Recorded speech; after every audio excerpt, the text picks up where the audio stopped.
Hey everybody, today Rahdo Talks Through episode 68 of the podcast, which is brought to you by Merchants of the Dark Road. And I've got to say, folks, I am so excited. My copy of Merchants of the Dark Road just showed up. I've set it up and it is just gobsmackingly gorgeous. These have got to be some of the prettiest dice I have ever seen in any game. I want to use these in all my games. They are so lovely. And the gold foil they've put on all the merchant wares after you upgrade them from regular to deluxeified versions, oh my gosh, this is such an above and beyond. It just looks gorgeous. But as great as the game looks, that is nothing compared to just how much fun it is to play. Now, I did a run through when it was on Kickstarter. You could learn a bit more about the game by watching me play it. But in a nutshell, this is a really interesting mix of dice, worker placement that happens in multiple tiers, goods collection, rondel action, where each space on the rondel gives you access to 2 different spaces. So you have a lot more flexibility than your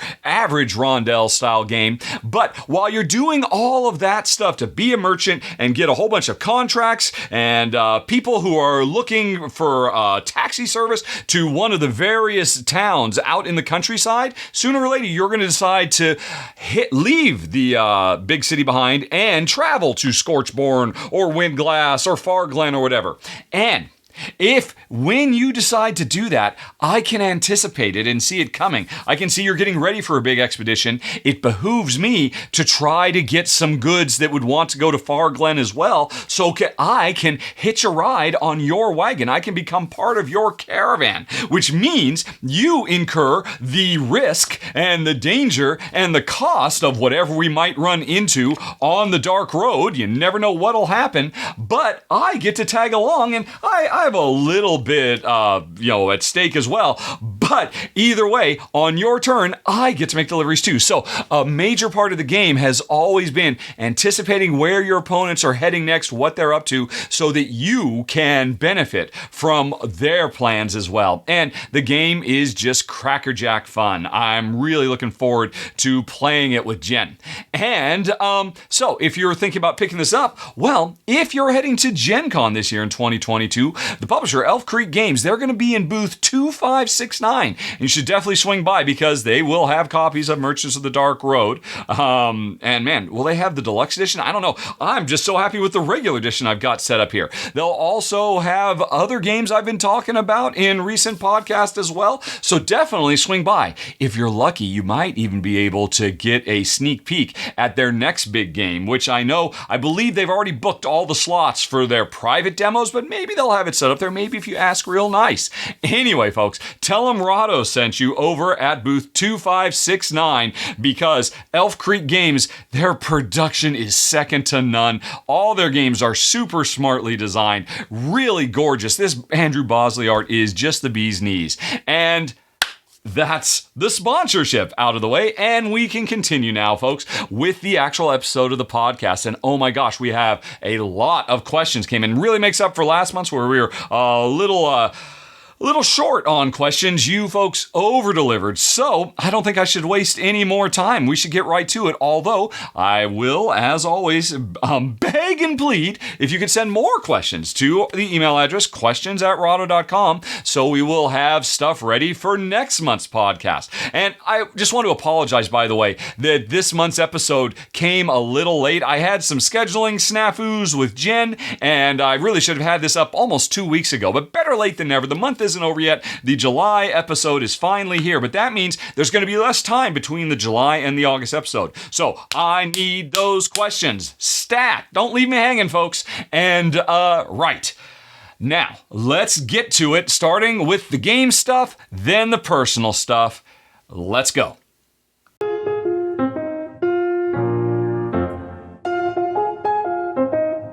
Okay, folks, so many questions showed up at questions@rahdo.com. I'm very excited, but I still need questions for next month, folks, so you know what to do. Send your questions to questions@rahdo.com. But let's get going, starting with a question from Alexander, who wonders, have I heard anything from Aporta Games about their upcoming title, Revive? And then Alexander wonders, will there be a run-through? And he says, if I haven't, I should check it out. The designers and theme, believe it'll pique my interest. You are correct, Alexander. I am very excited about Revive. And Here's breaking news, everyone, revealed for the first time. They contacted me, Aporta Games, a week ago and said, the game is not going to be ready until Eschen Spiel. They're targeting that, but they are going to have the print house make one full put together copy, and they're going to send it to me. I should be getting it sometime in late August, so I'm hoping to get it played and filmed in September, a full month before the show. And I cannot wait to check it out, folks. It looks very, very good. A big, crunchy, heavy game from Aporta. This is the Magnificent Santa Maria. When they make big, crunchy games, and this is their latest one, it's a post-apocalypse game where we're rebuilding the world and stuff like that, reviving. So it looks really, really neat. I will be doing a world exclusive coverage for it in September, and after I'm done, I'm going to put it right back in the box, and I'm going to send it to Jeremy Howard of Man vs. Meeple. And I imagine because he's even more excited than you and me combined, Alexander, and so I think he'll probably be doing some solo coverage of it before Essen as well. So that is the plan as of today. You heard it here first on the Rahdo Talks Through podcast. Thanks for the question, Alexander. And yes, everybody who likes my show and maybe likes the kind of stuff I like should be excited about Revive. Okay. Next up, we've got a big old email from Ben, who says, my wife and I are getting to the point of wanting to branch out from the base Pandemic, but I'm not sure if I should buy an expansion, one of the spin-offs, or both hot zones.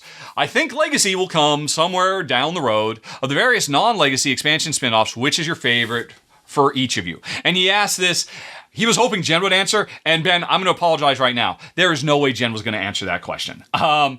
Because a week after she's played a game, she has pretty much completely forgotten all the particulars of it. In the same way, a week after she's watched a TV show, she has forgotten all the particulars, or a movie, or a book. Her brain is completely devoted to storing facts about glass and our personal finances. So, entertainment stuff, it's in one ear, out the other for her. I can tell you, Jen's answer to that is, the first time we played the two hot zone little mini pandemics combined, because you can combine them to make a two-player super game, Jen said, I think this is the best way I've ever played Pandemic. So if she could play all of them back to back, that would probably be her answer. It wouldn't be my answer. I think that's great. It's a wonderful way to play. But you're in luck, because a year ago, I did a countdown of all the mechanisms, of all of the offshoots of Pandemic. Broke them down, explained what they did, and I did it with Lizzie, who I call the queen of Pandemic. She has her own show, Long Distance Gamers, and she and I sat down for a couple of hours breaking down in really hardcore detail all the different things that all the expansions do. And we did two countdowns. One, our favorite mechanisms, and then in the second half of the show, we did our favorite expansion standalone spin-offs. So do a search for Rahdo Long Distance Gamer Top 10 Pandemic. You will find that, and you will get all the info you need. And if you want Jen's answer, she would combine the two hot zones. Okay. Next up, Ben continues that been loving the ease of access with the podcasts across platforms now that I'm using Anchor.fm, which I'm not getting paid to say this right now, folks, but Anchor.fm is fantastic. If you've ever considered doing a podcast, why are you not using Anchor.fm? It makes everything so easy. It's free. It does all the propagation. Oh man, my life is so much easier. And so Ben apparently is happy too. But one thing Ben says has been missing is the old Blogspot site that I used to use to manage everything. It was handy because that was a page where one could search for a given question from a previous episode and find it. Just do a search for the whole thing. That never occurred to me, but I guess that is pretty cool. And I usually listen to the Google Podcast or Patreon, but no search episodes. I have opened them up one at a time. To search for something, you have to open up one at a time and look through it. Not a big deal. But, I guess Ben is wondering, is there a way to do this? Is there a way where that function might be available? That is one thing Anchor.fm sadly does not do. It is a great suggestion, especially for a show like mine, where I've got, 80-some episodes now? I forget what episode number I'm on. And each episode in the show notes, I've written down every single question that's ever been asked. So if you're looking for something. But yeah, as far as I know, they do not offer that functionality. But you are in luck, because 2 years ago, I think, I started putting the podcast on YouTube as well, and all the questions are there. So I believe, let me try this. Let me go to the browser and let me do a search for YouTube Rahdo Talks Through and a topic that would have been in a podcast. Pandemic. I'm sure I've answered many questions about pandemic over the years, including the one just today. So if I do that, Google says, hey, I talked about the real pandemic in episode 77, in episode 79, in episode 81, in episode 80, in episode 83, in episode 85, in episode 78. All right, okay. Oh, wait. Oh, whoops. I think I have to click this. Must include pandemic. Okay, so that was wrong. Then you click must include pandemic. Oh, which basically the search is YouTube, Rahdo Talks Through, and then the word pandemic in quotes. It'll tell you every one because all of these things are searchable. Then it gets into some other stuff. So it looks like that might be a way. I don't know if it's perfect. It's showing several. Let's do this for Gloomhaven. I've talked about Gloomhaven a lot too, right? Haven. See what happens if I do that. I talked about Gloomhaven in episodes 65, 75, 71, 56, 58, 63, 52. And then, of course, I did a Gloomhaven live stream. Episode 25. Okay, that's what I want to see. Is it going back further? I talked about Gloomhaven stickers back in June of 2017 in episode 25 of the podcast. So it looks like, Ben, you can. It's not perfect, but it's something. So hopefully that helps a little bit. Okay. Okay. When storing it, Ben continues, more questions. When storing expansions with base games, do I usually try to fit as much as possible into the smallest box possible, or do I have certain games where I prefer to keep the expansion in own boxes? I definitely do the former. Wherever possible, I scrunch everything down into the smallest expansion box I can, just so I have more room. Whenever possible, I always do that. There's only been a few times when I couldn't, or at the very least, put all the expansions in the base game. Sometimes, some games you just can't do it. And in those cases, I got the base game and an expansion box. I hate that. It's just wasting table space. But sometimes it happens. Also, Ben continues, do I have everything except the rulebook for Shadowrun Crossfire in the high caliber ops box? Yes, I do. I do have that. I tried everything to fit. Definitely need more room. I wasn't sure. Well, actually, you're in luck again, Ben. Do a search for my video I did for Shadowrun Crossfire High Caliber Ops. I actually opened the box and did an unboxing showing how I squeezed everything, as you said, except for the rulebook in there. And that included the sticker sheets and the different mission and all of it. You can do it. It required rubber bands to keep the cards kind of together. Although, if you don't like that, you could use Hugo's magic tape instead. That would be an alternate. It certainly wouldn't work if you sleeve your cards, but I don't like sleeving cards. So yes, it is doable. Check out my, do a search for Rahdo, Shadowrun, High Caliber. You'll find the video. You'll see how I squeezed it all in. Against all odds. Lastly, says Ben, Ben is really all about boxes today. How many boxes do I use for Agricola? Ben has the revised edition, Farmers of the Moor, decks A through D, and maybe Dreaming. Would love to be able, I can't do it either. Agricola is one of those games. When I had my original version of Agricola, I had on the shelf the original box, the Expansions of the Moor box, and a special wooden component box that I bought at Essen one year to keep all of the wooden components. That doesn't stay on the shelf, that stays above the shelf. Do I still have that? Oh, do I? Because when I got the revised edition, I found that I could squeeze everything into the revised box plus the Farmers on the Moor box. But the original version, because I had so much stuff, I actually had to have 3 boxes. There's no way you can do it. Although, as I understand it, I think Agricola is getting a big box version pretty soon. This year is part of 15th anniversary or something like that. So maybe, Ben, you should look into that, and maybe it's time to jettison all your current stuff and get that big box when it comes out. I know I'm thinking about it. Okay, so there were some questions from Ben. Let's move on to C for Cat. I tried to do these in alphabetical order. Cat says, in your last podcast, you were asked by Sam why you left Reddit. You explained that you left because having conversations with people on the board game subreddit who were negative for the sake of being negative was unproductive. That's a nice way to put it. I'm doing this weird thing where I keep switching tenses. I'm reading this in my own voice. I'm reading it in Kat's voice. Sorry, folks, I know I sometimes mix up. Kat continues. I couldn't change their mind, nor could I turn their frown upside down. Yes, that is very true. I talked about this, I think, in the last episode. Kat agrees with my conclusion based on my perception But a cat asks to allow to challenge my perception. Okay, I'm going to read this as it is. I'm going to stop trying to switch tenses. All right, so Cat continues. The purpose of having a conversation on Reddit is not to talk directly to one person, but more to have a conversation with one person while tens, hundreds, or perhaps thousands of people are watching. Numbers, depending on the subreddit and thread in question, of course, depend. I see a Reddit conversation as a chat with one person in a hall where there are many spectators. While I agree you're probably not convincing the person directly, they needed to consider some positive counterpoints. It's entirely possible that a lot of people reading who may have had similar thoughts were convinced by your arguments. I put it to you! Your efforts were not in vain. For me personally, says Kat, I learn the most by reading replies on Reddit, not engaging in conversations. That's very healthy, Kat. It's actually a small minority of people who comment in chat. Most people read, similar to how YouTube videos may have thousands of views but only 4 comments. So my question, says Kat, would you consider my point valid? And if so, would you consider re-engaging with the Reddit community in the future? I feel the silent majority who prefer to read that content like me lose value when people like you stop contributing. Whatever the effort, stress, and time invested from people like you is worth it. I'm not sure whether it is. I cannot say, as it's not fair for me to tell people what to do with their time so that others can benefit. I mainly wanted to show a different perspective and hope you can take that into account and maybe even change your decision.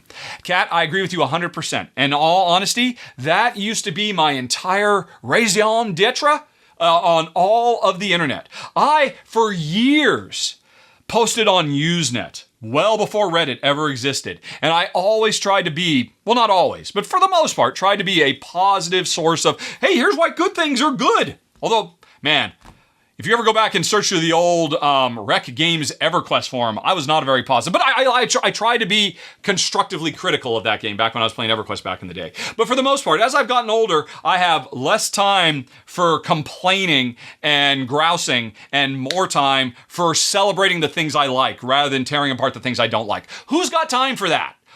How does that make your life better?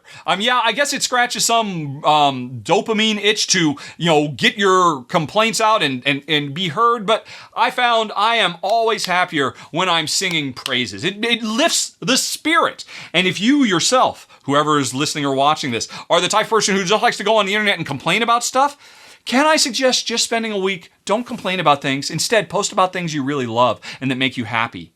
I suspect you'll be surprised by the results. Anyway, though, as an aside, Kat, you are 100% right. My goal was always to not really worry about the person in front of me, but the silent group of people who are sitting around on the fence who could go either way. Yeah, that really sucks. Or, oh, maybe there's something good there. I was always categorically aware of that. And that's why I kept telling myself.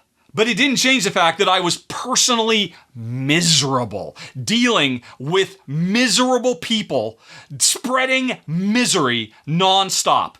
I'm a really positive, upbeat person. I am incredibly susceptible to, because we all are. 100 people could say a really great thing about a video, but I will obsess about that one negative comment. And this is just human nature. It's very well proven by psychology studies. It's not healthy, it's wrong, but it's unavoidable. And because wherever I show up, people tend to want to respond to everything I say, it becomes a lightning storm. And because I tend to be a paragon of positivity, the negative naysayer Nellies all come out and dogpile, and it just got to the point where I literally broke down, as I described in the last episode.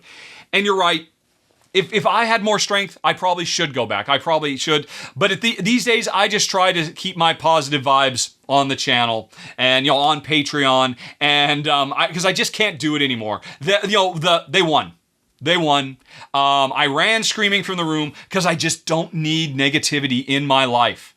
And every time I post anything online, there's a very high propensity that that's what I will attract. And if I engage with that, it will multiply. It will fester.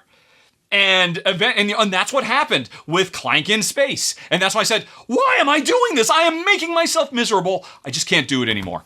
So I'm sorry, Kat, I'm not coming back. I lurk in the subgame Reddit like you. But I still see way too many just snipers and dicks And I just don't want those people in my life. I do not want to engage with them. So I can't come back, Kyle. But I appreciate and agree with everything you're saying. If I were a younger man, maybe I would have the strength to keep on fighting the good fight for upbeat vibes and positivity. But I'm too old for this spit, as they say in the action movies. Although I'm trying to keep it family friendly there. Okay, let's move on. Daniel says, for some of your favorite designers, what would you like them to design that they haven't already? A theme or a type of game or something else? It's a good question. Obviously, my favorite designers are hardcore Euro designers, Alexander Pfister, Stefan Feld, Uwe Rosenberg, Matt Gertz. I mean, there's so many of them. And I tend to like a certain type of thing. And they tend to give me that thing. So it's not like I ever sit around and say, man, I wish Uwe Rosenberg would make a really cool adventure game. Or I wish Stefan Feld would make a neat party game that works well for two. I could. Hey, if Stefan Feld tried to take on Codenames, which is basically a party game that you can play really well as two, that would be amazing. I would love to see something like that. I would love to see Alexander Pfister kind of delve into the realms of the sort of stuff that Ryan Lockett does, where he combines Euro and adventure gaming. I guess Pfister did that a little bit with, what is it? The game about the balloons, the hot air balloons in the future. I can't think of the name of it now. That's going to drive me nuts. And that was really good. But I'm happy with what I'm getting. I mentioned this when I did a video for Terracotta Army the other day. That, when in my final thoughts, I said, yep, folks, it's another beige and brown, dry, dusty Euro, and I love it. Give me more. I'm so happy. I mean, Euro designs are made for me and for Jen, and I'm getting what I want. You ask, is there something else I'd like? No, there's not. Are there things that would be interesting? Sure, but I got what I want, Jack.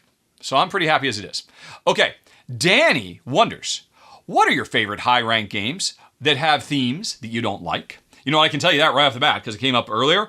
Shadowrun Crossfire. I think it's my number 2 highest ranked game of all time. And I do not care for the theme at all. The cyberpunk meets fantasy. It's fine. I don't dislike it. I just don't particularly like it. So there's that one. But what else? Let's go to ranked.rahdo.com. Let's bring the browser back up and go to ranked.rahdo.com. And take a quick spin, because if you go to rank.rahdo.com, folks, you can see all the games I have in order that I rank them. And right there at number 2 is Shadowrun Crossfire, which is a theme that I'm okay with. But let's scroll down and see what we can get to that I actively dislike, and yet it makes it. I guess, and this is something that I've definitely evolved on over time, games like Santa Maria and Amerigo. Once upon a time, I was one of those players like, yeah, colonization really sucked, but I can just kind of compartmentalize and put it out of my mind and not think about what my actions really truly mean. I have a much harder time doing that these days. And but these games are still amazing. Santa Maria, Amerigo, didn't I just pass another one? Keyflower on one level is kind of a colonization sort of thing too. Maracaibo has elements of it. So those are games that at this point I kind of like in spite of their theme. Once upon a time when I just literally didn't think about it. And I was honestly kind of ignorant. I was like, yeah, I'm sure there's bad stuff, but let's just focus on the economics. It's much harder to do that now, but there's no denying that those games are brilliant. Cloud Age! That was the Alexander Pfister game I was thinking of. It's brilliant too. Let's see, what else do I not like? No, I'm fine with the American West. I like Ancient Rome. I like dusty Euro-y type stuff. I like most of the games I like. It happens I like the subject matter. Pret-a-Porter is a brilliant business simulation. Again, I don't dislike the fashion industry. I just don't care about it. But the game itself is so fantastic. So I guess that's another one that kind of ticks the box that you're looking for. Yeah. Oh, and then there's Amerigo. I was kind of talking about that indirectly when I was talking about, just colonization as a subject. So, there's a few. But for the most part, yeah, I tend to really like I'm very, very lucky in that there are many, many examples of games I really enjoy that happen to feature subject matter that I really enjoy as well. So let's go back to the Word doc. Okay. Oh, I'm sorry. Dan, I just jumped right into his. He had more to say. For example, Danny does not like sci-fi, but still ranks Twilight Imperium 4 very high. Maybe the greatest game of all time. Perhaps this question should exclude abstracts. Oh, that's a good point. But actually, for the most part, I dislike abstracts enough that I tend not to like them in spite of how good they are. It's very rare that in abstract I'll like, yeah, okay, I like this enough to keep it. Most of the abstracts we kept because my wife likes them. She is much more comfortable with abstracts than I am. Alrighty. Okay, moving on. You had another question. Okay.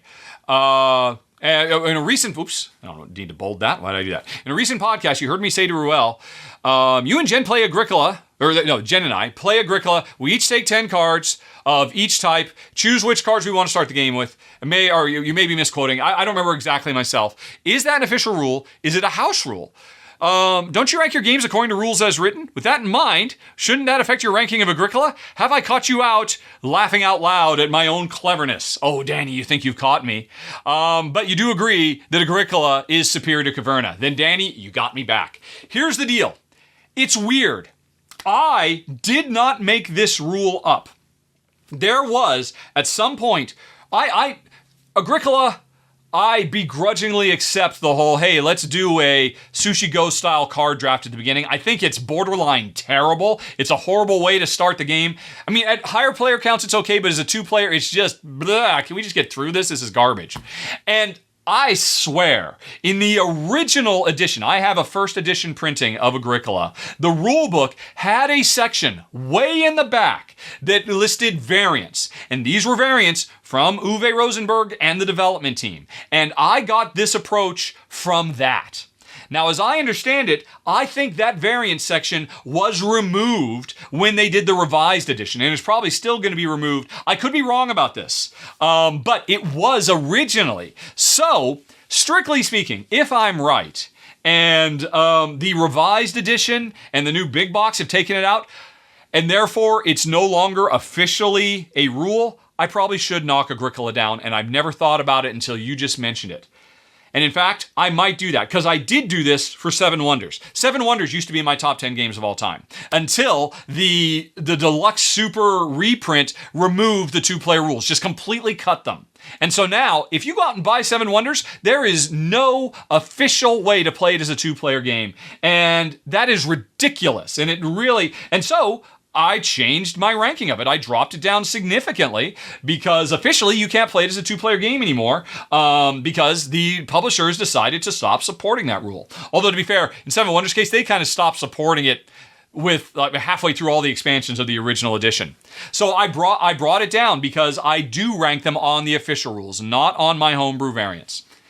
And you're right, I probably should do that for Agricola as well. That goes on my list of things to do, Danny. I will search out, was my rule only in the original game? If so, did they remove it? Then I've got to knock Agricola down a few pegs. Thank you for pointing that out. Although it's still, even with the official rules where they took out the best rule, it's still better than Caverna. Okay. Alrighty. Donna. Oh my gosh. Taking that rule out, does that make Caverna better than Agricola? Because Caverna doesn't need it. Caverna says, hey, you know what, all the cards, they're just on the table right from the get-go. There is no draft or anything like that. Oh, boy, you've given me some real stuff to ponder, Danny. Yikes. Anyway, you're making me challenge my worldview. Okay, well done. Donna wonders if I've had a chance to check into Teespring.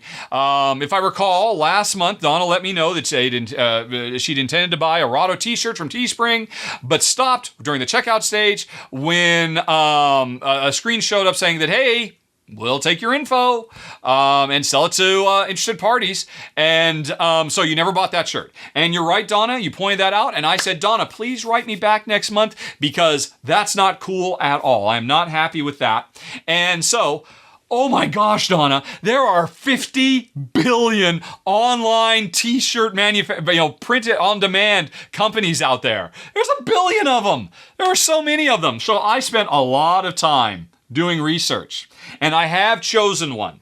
I am going to be switching. So if you go to merch.rahdo.com, you go to Spreadshirt instead of Teespring. I pretty much dropped Teespring. Years ago, I set up Spreadshirt. I don't really know much about it. I just set it up because a few people asked for it. And if you go to merch.rahdo.com, you can buy some Gen theme stuff and some Rahdo theme stuff. But it's literally just a couple of days ago, I believe it's called Gelato. Let me look at that. Gelato. Is that, not gelato.com, is that right? Yeah, a global print-on-demand, gelato.com. I am switching over to them. I read their entire declarations of what they do with data. They're very upfront that it will not ever be used for spamming, so your concern, Donna, is addressed. But I really fell in love with Gelato because, unlike most of these things that just have one place where they produce and, then they ship them all around the world, they specialize in having production in 33 different countries. So wherever you are in the world, chances are there's going to be a lot less environmental impact on getting a Rahdo or a Gen t-shirt sent to you because it'll come much, and plus it'll probably cost less to get to you, and it'll probably get to you much faster as well. I mean, this Meeple University t-shirt, this took me almost 2 months to get, the one I'm wearing right now. So I'm really impressed by Gelato. Plus, another thing that impressed me, you can integrate with Etsy, if I recall correctly, which is how Jen sells her glasswares. So I'll be able to, there'll still be merch.rahdo.com where you can get stuff, and I'll be able to integrate that into Jen's online store for selling her gamer glass. So it hasn't happened yet. I literally just made this choice a few days ago, in part because the great guys at Shelfside, which is another great YouTube channel I recommend everybody subscribe to. Those guys are hilarious. They did a ton of research, and they went the extra mile and got a bunch of samples and checked them out and personally confirmed that they were high quality. And I trust Shelfside, Ash and Dan. So that's the choice. And by this time next month, I should have everything transferred over. So Donna, I'm sorry to keep putting it on you. Ask me one more time in the next podcast, and I should be able to report that merch.rahdo.com is up and running in a much more environmentally friendly way, without you having to worry about, giving away your personal details. But thank you, Donna, for bringing it up, because honestly, I wouldn't have given it a second thought, and I'm really glad you brought it to my attention. Okay. Gerald says, I don't like memory mechanisms in board games, and I notice some games, while not requiring memory to play, do need a bit of memory to play them well. Almost all deck builders, card drafting games do. Gloomhaven, Lost Cities. I'm skipping over parts because he describes how you need to use a little bit of memory to remember what's in your deck or whatever. Are you fine with this type of memory aspect in games because it's at the forefront, because it's not at the forefront, or do you think if they mention this in the rules as a tip, it might put you off the game? For example, if Pandemic said tip, it can be helpful to remember for a turn or two the cities that just got reshuffled. Make a note with a pen or paper. Here's the deal. You're right. Memory shows up in all kinds of games. Anytime there is a deck of cards, a deck builder, memory plays a part. Here's the deal. I don't do this when I play games in real life at conventions with other people, but when Jen and I play games, neither of us have the patience to try to remember anything. And if I'm trying to remember, wait, did I already buy one of those? I think I bought 2 of them. In a deck builder, you're allowed to look through your discard pile. You're not allowed to look through your deck, right? So Jen, I'll say, I think I bought 2. I didn't memorize this. I'm not going to write down on a piece of paper what I bought. I will just literally take my draw pile, look through the deck, say, oh, yeah, I did buy 2. And then I'll just shuffle it back up. I don't care. I do not have an eidetic memory. And I have no desire to try to, I just want to focus on the strategy. Jen does this too. We will always very quickly say, well, hey, you know what? I mean, we could actually look through all the discard piles, add it all up, and figure out how many of the negative event cards are still in the draw pile. There's either 3 or maybe there's only 1. But let's stop for 3 minutes and count them all up. Or to heck with that. Take the pile, just look through and say, oh, look, yeah, there's 2 left. Reshuffle it and put it back. We are not precious enough about our games to be bothered by that. So that is how I address memory. You mentioned Gloomhaven, trying to remember which has the really, really bad card, the 2X card come out for the monster yet, or whatever it might be. Just look at the deck and then reshuffle it. Who cares? Now, of course, this doesn't work in all games, like Aeon's End. You can't reshuffle the deck. And I do think it's important to not just be able to look and then say, oh, I'll just put it back there, because I don't want to have that unfair advantage. But I do not want to spend the time trying to memorize everything when it's so easy just to look and then reshuffle, and you're not changing anything. You are emulating. I am simulating the concept of me having an eidetic memory. I don't have one. I simulate it by just looking and then reshuffling. That's what I do. Jen does it. We do it all the time. It's one of the reasons I like playing with people at conventions less, because people at conventions will say, hey, you shouldn't do that. I'm like, what difference does it make? Here, you can look as well. We'll just shuffle afterwards. Who cares? But anyway, that's how I address that, because I hate memory in games. And you're right. It's in lots of games in little subtle ways, but usually it's very rare that you can't have a way that you could emulate without changing the core gameplay at all an eidetic memory. Okay. All right. So you wrote a bit more about that. I don't have any data, but I've noticed often enough, experienced it, that it seems gamers absolutely love a board game. They won't like the card. Oh, yeah. So if a gamer loves a board game, that they most likely won't like the card game version. But if they think a game is just okay and removed from a collection, there's a greater chance that the card game version would be a keeper. With these examples, Castles of Burgundy and Peloponnese, Terraforming Mars, Brussels. Is this a tempting pitfall for a designer in that they will gain new fans, but most likely disappoint their greatest fans? They will spend money buying it. I don't know. That is an interesting observation. Like you said, you have no empirical data. But anecdotally, I'll agree, that kind of feels right.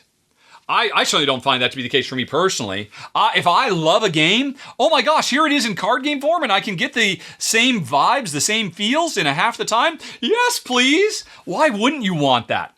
Sometimes I've got a half an hour. Sometimes I've got 2 hours. Why not cover both? Which is usually what these card games do. They change things as necessary to make it work with a simpler, more streamlined way, and it's usually faster, like Terraforming Mars, Ares Expedition. But you're right. I think some people are just, hey, look, I like what I like, and I don't want it changed at all. Me, I love variety. If I love something, chances are I'm going to love variations on it all the more, because I love it so much. I like seeing changes to it. And I don't know. Maybe I'm not the outlier. Maybe the people who get online and complain that, oh, this is garbage, you should only play the original game because they ripped the heart and soul out of it, maybe they're the outliers. They are certainly the most common post you will see on Board Game Geek, but as we discussed earlier in this podcast, there's a lot of negative Nellies out there, and they tend to be much more proactive about posting their opinions. And as Kat suggested, most positive people just tend to shut the heck up and just sit there silently. And so I don't know if it is true. That would certainly be. I don't know how to do it too. I mean, because you could do a poll on Board Game Geek, but Board Game Geek reveals the results of how Board Game Geeks feel. And Board Game Geeks are a much more hardcore subset of gamers than just regular people. And I would think they'd be more prone to the, oh, you changed something I love, therefore I hate it. I don't think that's a normal response. Or at least it shouldn't be. It feels weird and wrong to me. But hey, that's just the way my brain chemistry works. So what do I know? But your actual question was, is it a pitfall for a designer to make a card game if they will end up... I don't think so. I think it's brilliant. Honestly, it's ridiculous not to do it. Because if there is a game that has proven to be hugely popular and well-loved, you could either make a completely new game that has no recognition to it whatsoever, and fingers crossed, hope it works out, or you can make a game that puts the well-loved thing. You are immediately going to get more attention for that. You are immediately going to get more eyeballs. In an industry where profit is razor thin, it's ridiculous not to leverage IP if you can. So I think it's foolish not to do this. Because you could be right, and you could turn people off, but I suspect that's not the case. I suspect there are more positive people out there than a casual glance at Reddit or Board Game Geek might lead us to believe. So yeah, please do it, because hey, you'll get a Seven Wonders duel or the upcoming Takedo duo. Kalis is a great game, but Kalis Magna Carta was phenomenal. And the ones you mentioned, Peloponnese and Peloponnese card game, these are great. These are wonderful. Terraforming Mars Ares Expedition could ultimately supplant Terraforming Mars. So yeah, do it, designers, do it. I say that very selfishly. Joseph Says, I recently got a copy of the base game of Marvel Champions. I'm loving it. What's your favorite way to play the base game? Just the base game. Well, of course, I've got 50 bajillion expansions, so I only ever play it. I only get it out when I get a new expansion so I can play it and film it in the monthly Rahdo Rounds Up. If I were talking about just the base game, I loved playing to its strengths. I just liked the beautiful thing about the base game was you didn't have to do any deck building. You had so few cards. You could say, "Hey, I'm going to play Spider-Man Leadership," and you literally just throw all the leadership cards in and a random smattering of I forget what they're called, but the gray cards and then the Spider-Man cards. Because one thing I do not like about Marvel Champions is I do not like constructing decks. I didn't like it a million years ago, back when I used to play Magic the Gathering. Competitively in like tournaments, and I do not like it in Marvel Champions. So there's just the base box. Before I got all the stuff, I would just love saying, okay, random villain, random, whatever the spice things are, random encounter to throw in with the villain, and random aspect, take all the aspect cards and a random selection, and just see what I get. What does Spider-Man feel like today? And just, it's a voyage of discovery as I'm playing him. Ooh! I've got Nick Fury. Next time, Nick Fury's not there because he didn't show up randomly. That's the way I prefer to play. I love to have that sense of exploration with them. If you're talking about just the base box, which is what you asked. Continuing on. After playing the base game for a while, which expansions would you recommend getting next? Well, you should definitely get a big box, obviously, which means Red Skull, Guardians of the Galaxy, Sinister Motives, or Mad Titan Shadow, right? Those are the four. Because you just get... It's just such a, you get 5 new villains, you get 2 new heroes. It doesn't cost that much more. You just get more bang for your buck. So you should buy one of those 4. If I could only pick one of them, I would probably pick Mad Titan Shadow. It's weird. I talked about this. Actually, if you do a search for Rahdo 7 Marvel Champions, I actually did a little mini countdown, and I talked at great length about the difference between what I like about Mad Titan Shadow and what I like about Sinister Motives, and I wish those two could be combined to be the perfect expansion. I think the mission design, I think overall Mad Titan Shadow is better. It has more interesting design elements. The heroes are cooler. No, they're not cooler. The heroes are more interesting from a design perspective. I prefer Miles Morales Spider-Man and Spider-Gwen to Spectrum and Adam Warlock. But I do think Spectrum and Adam Warlock are more interesting from a gameplay perspective. They show more variety. And the mission designs, Mad Titan Shadow has some of the best ever. So I'd probably go with Mad Titan Shadow. But there are some elements of Sinister Motives that are so mind-bogglingly brilliant that I absolutely love to pieces.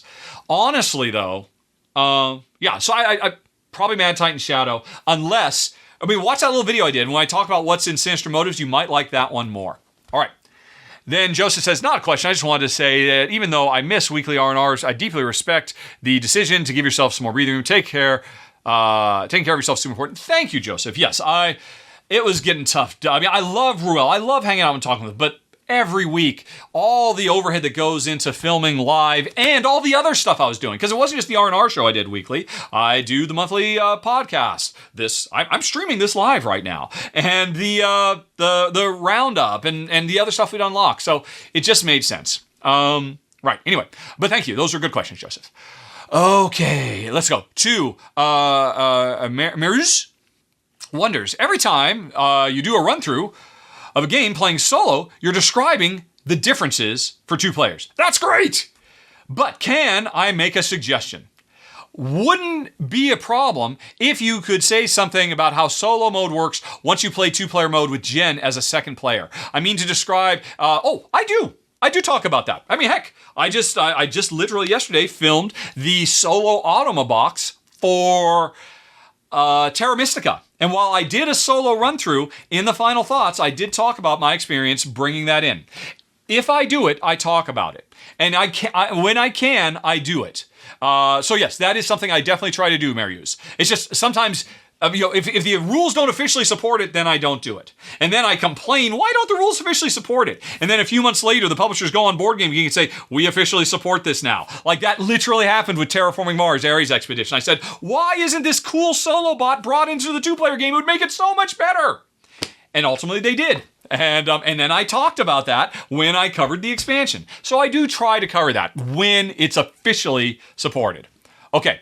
Matt says that you mentioned on R&R that the format is changing to monthly, which we just talked about a bit ago. And on the roundup, I mentioned personal stuff limiting my gameplay. Matt wonders, did he miss a programming announcement or two? Hope everything is okay. Looking forward to every podcast episode. Love the energy and enthusiasm. Keep up the good work. Thanks, Matt. Yes. Right now we're in the game section. When we get to the personal section, I will be talking about the personal stuff that we went through recently. It has to do with my mom. My mom died last month, and I really don't want to dwell on it too terribly much because I just don't want to start crying. But that obviously really just completely upended my life.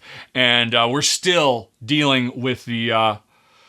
Anyway, thank you for your support, Matt. Like I said, I'll talk about this more when we get to the personal stuff. Alrighty. Sorry, this is the game section. Alrighty. Olivier says, just wondering if you know Adam Porter and his YouTube channel, Adam in Wales. He's a board game designer and reviewer, but where I find him most interesting is when he speaks out about game design. Olivier thinks that both of us are among the best to explain in detail the brilliance behind design in board games, not just, well, I like this because it has worker placement. Thank you, Olivier. Can I just say thank you so much? The number of times I see those negative Nellies on Reddit complain about, oh, Rahdo never does anything other than says he loves it. Like, have you watched my videos? I go so deep into mechanisms and why this works and how these things combine to create these other things. I'm a video game designer. I was a designer for over 2 decades.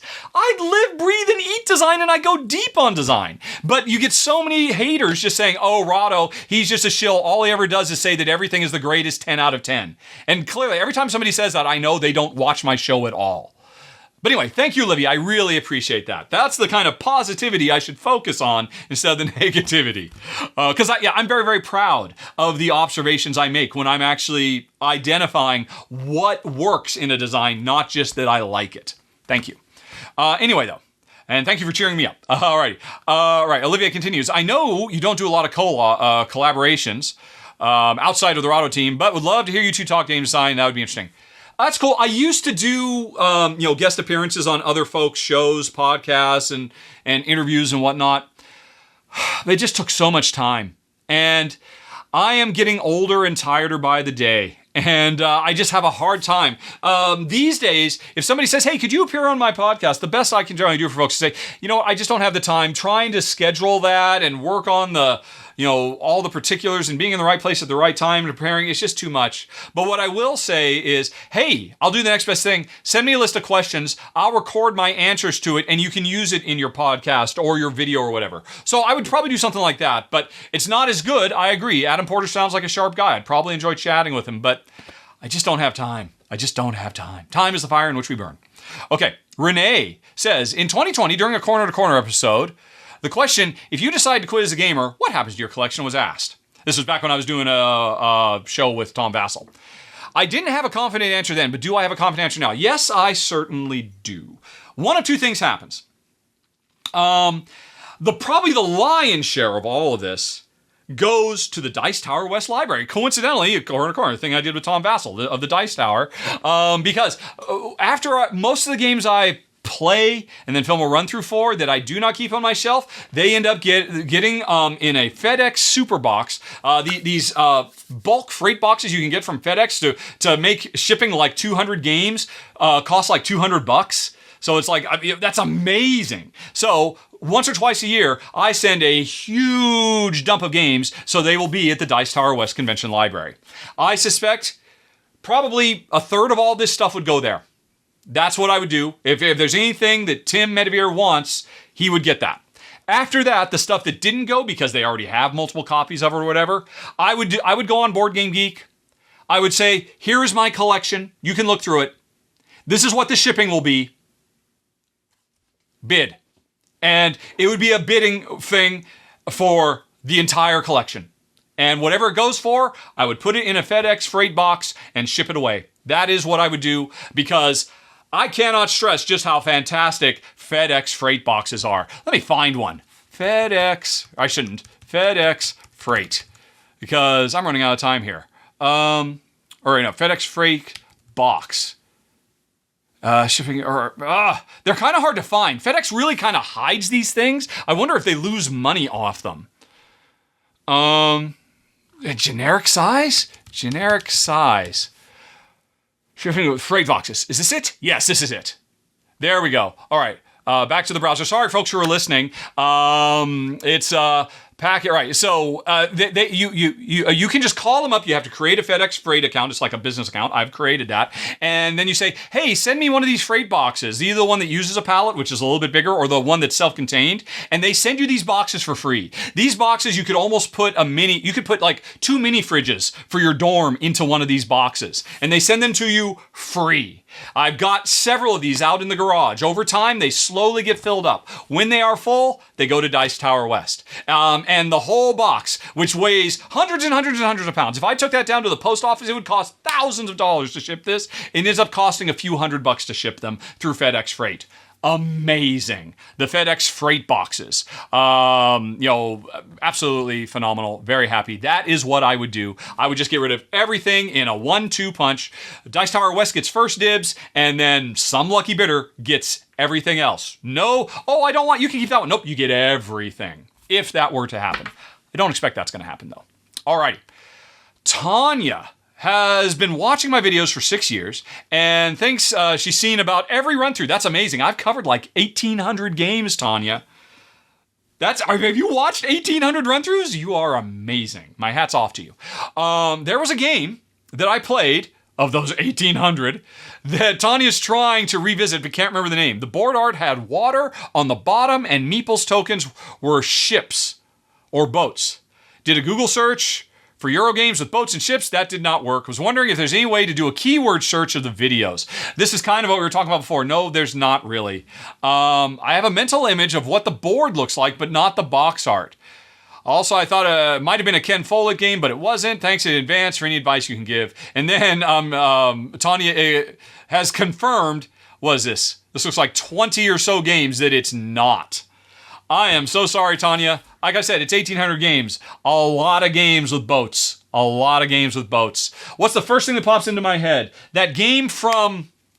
I know where it is on my shelf. Hold on a second. Why am I doing this? I don't have time for this.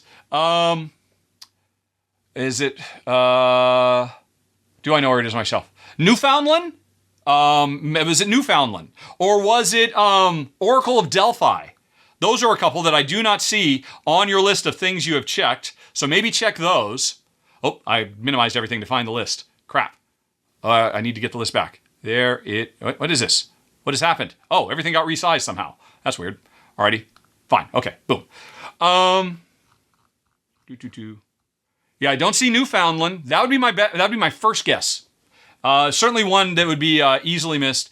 And I also do not see Oracle of Delphi. So give those a check.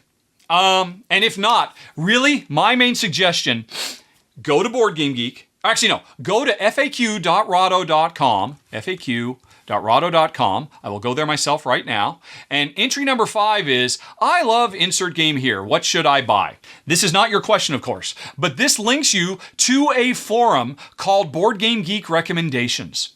And you could either post here, which is under gaming related in forums, or you could just post in general gaming. Go to Board Game Geek. If you haven't created a Board Game Geek account, create one. It literally takes less than a minute. They're really kind of laid back. Post your question there. I guarantee you, you will get hundreds of suggestions. Post your list of the ones you know it's not. You will, within a couple of days, you will have gotten the answer. The hive mind I was complaining earlier about a lot of negativity that's on Board Game Geek, but Board Game Geek is perfect for this kind of crowdsourced, or wisdom of crowd solution. So I definitely recommend doing that. I suspect you will find what you seek. Good luck. Top. Okay, this is the last questioner, and Top had a bunch of questions. Oh, Top. You have so many questions, Top. You have 6 gigantic questions, some of which break down into multiple sub-questions. Top, I've run out of time, Top. I think you're going to be question number 1 next episode, Top, which I know you're fine with, because the interesting thing about Top is at any given time about 6 months behind. I think Top actually talked in here about how they finally caught up to the middle of 2021. So Top isn't going to hear this for another year. So Top, you're going to wait 1 more month. I'll get to all of your questions, because I've got to move on to the next thing I'm filming today. So, thank you for your patience, Top, and thanks to everybody. Were there any other questions besides Top's big, huge dump of questions? Nope. Okay. So, folks, that's it, but we're not done with game questions. Hang on for a second, and we'll be right back with a few gaming questions for Jen, which means Jen will be joining us. Woohoo!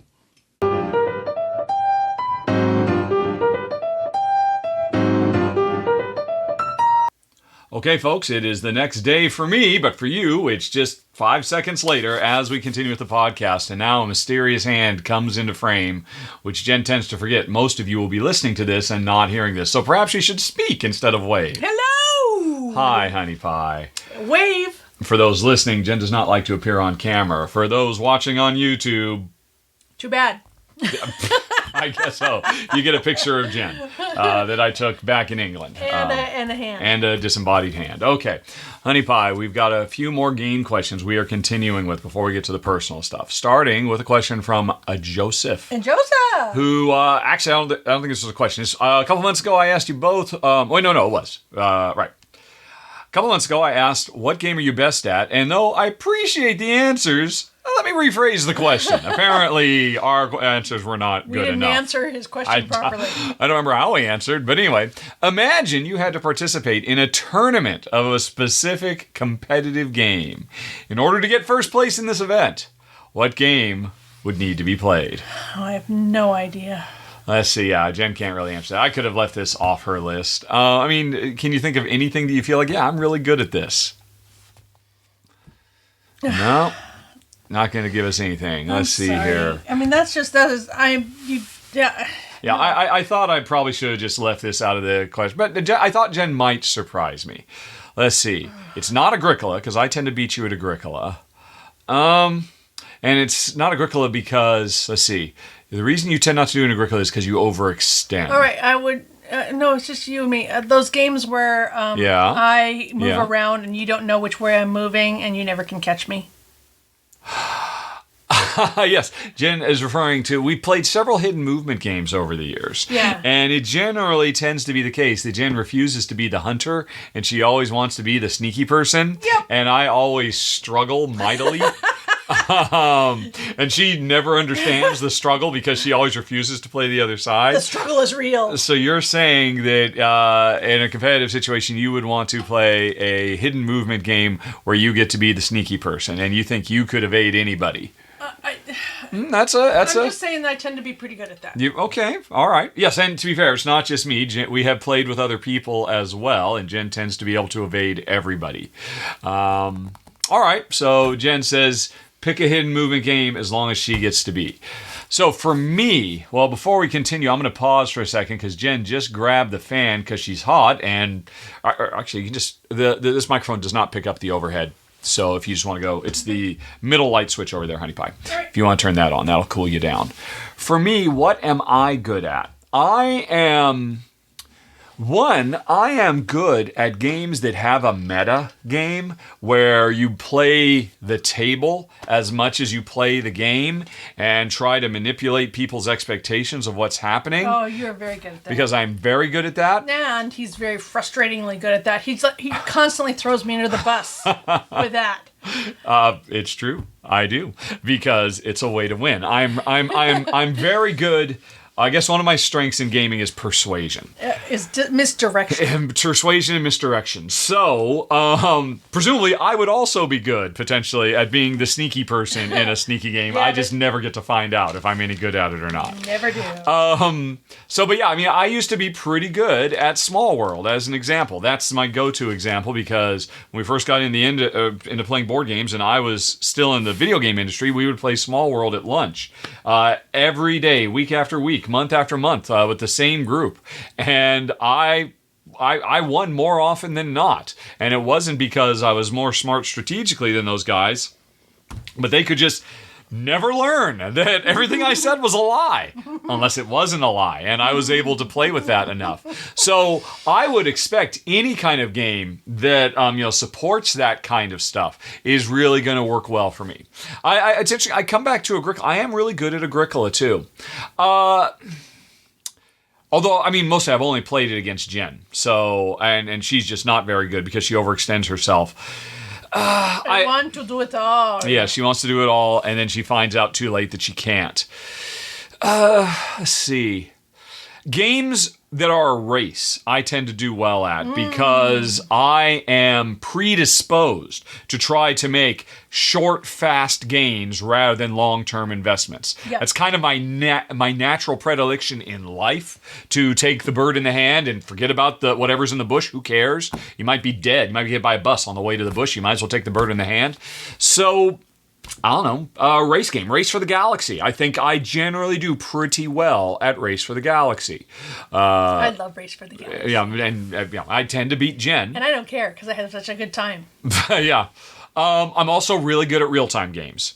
Pick a real-time game. Oh, I hate real-time games. No, you don't. I don't need You the hate stress. competitive real-time games because pretty much any type of real-time game, I generally flourish.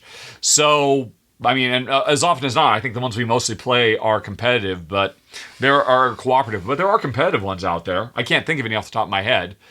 Yeah, I mean, the general rule, I'm not that good. I'm trying to think what my strengths are, but I still tend not to win.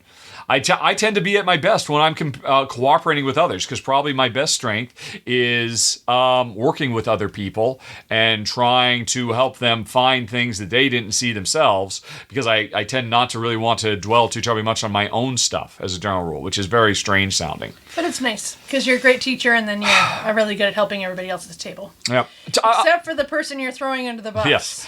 You know what? I'm going to say tiny towns. I'm pretty good at tiny towns.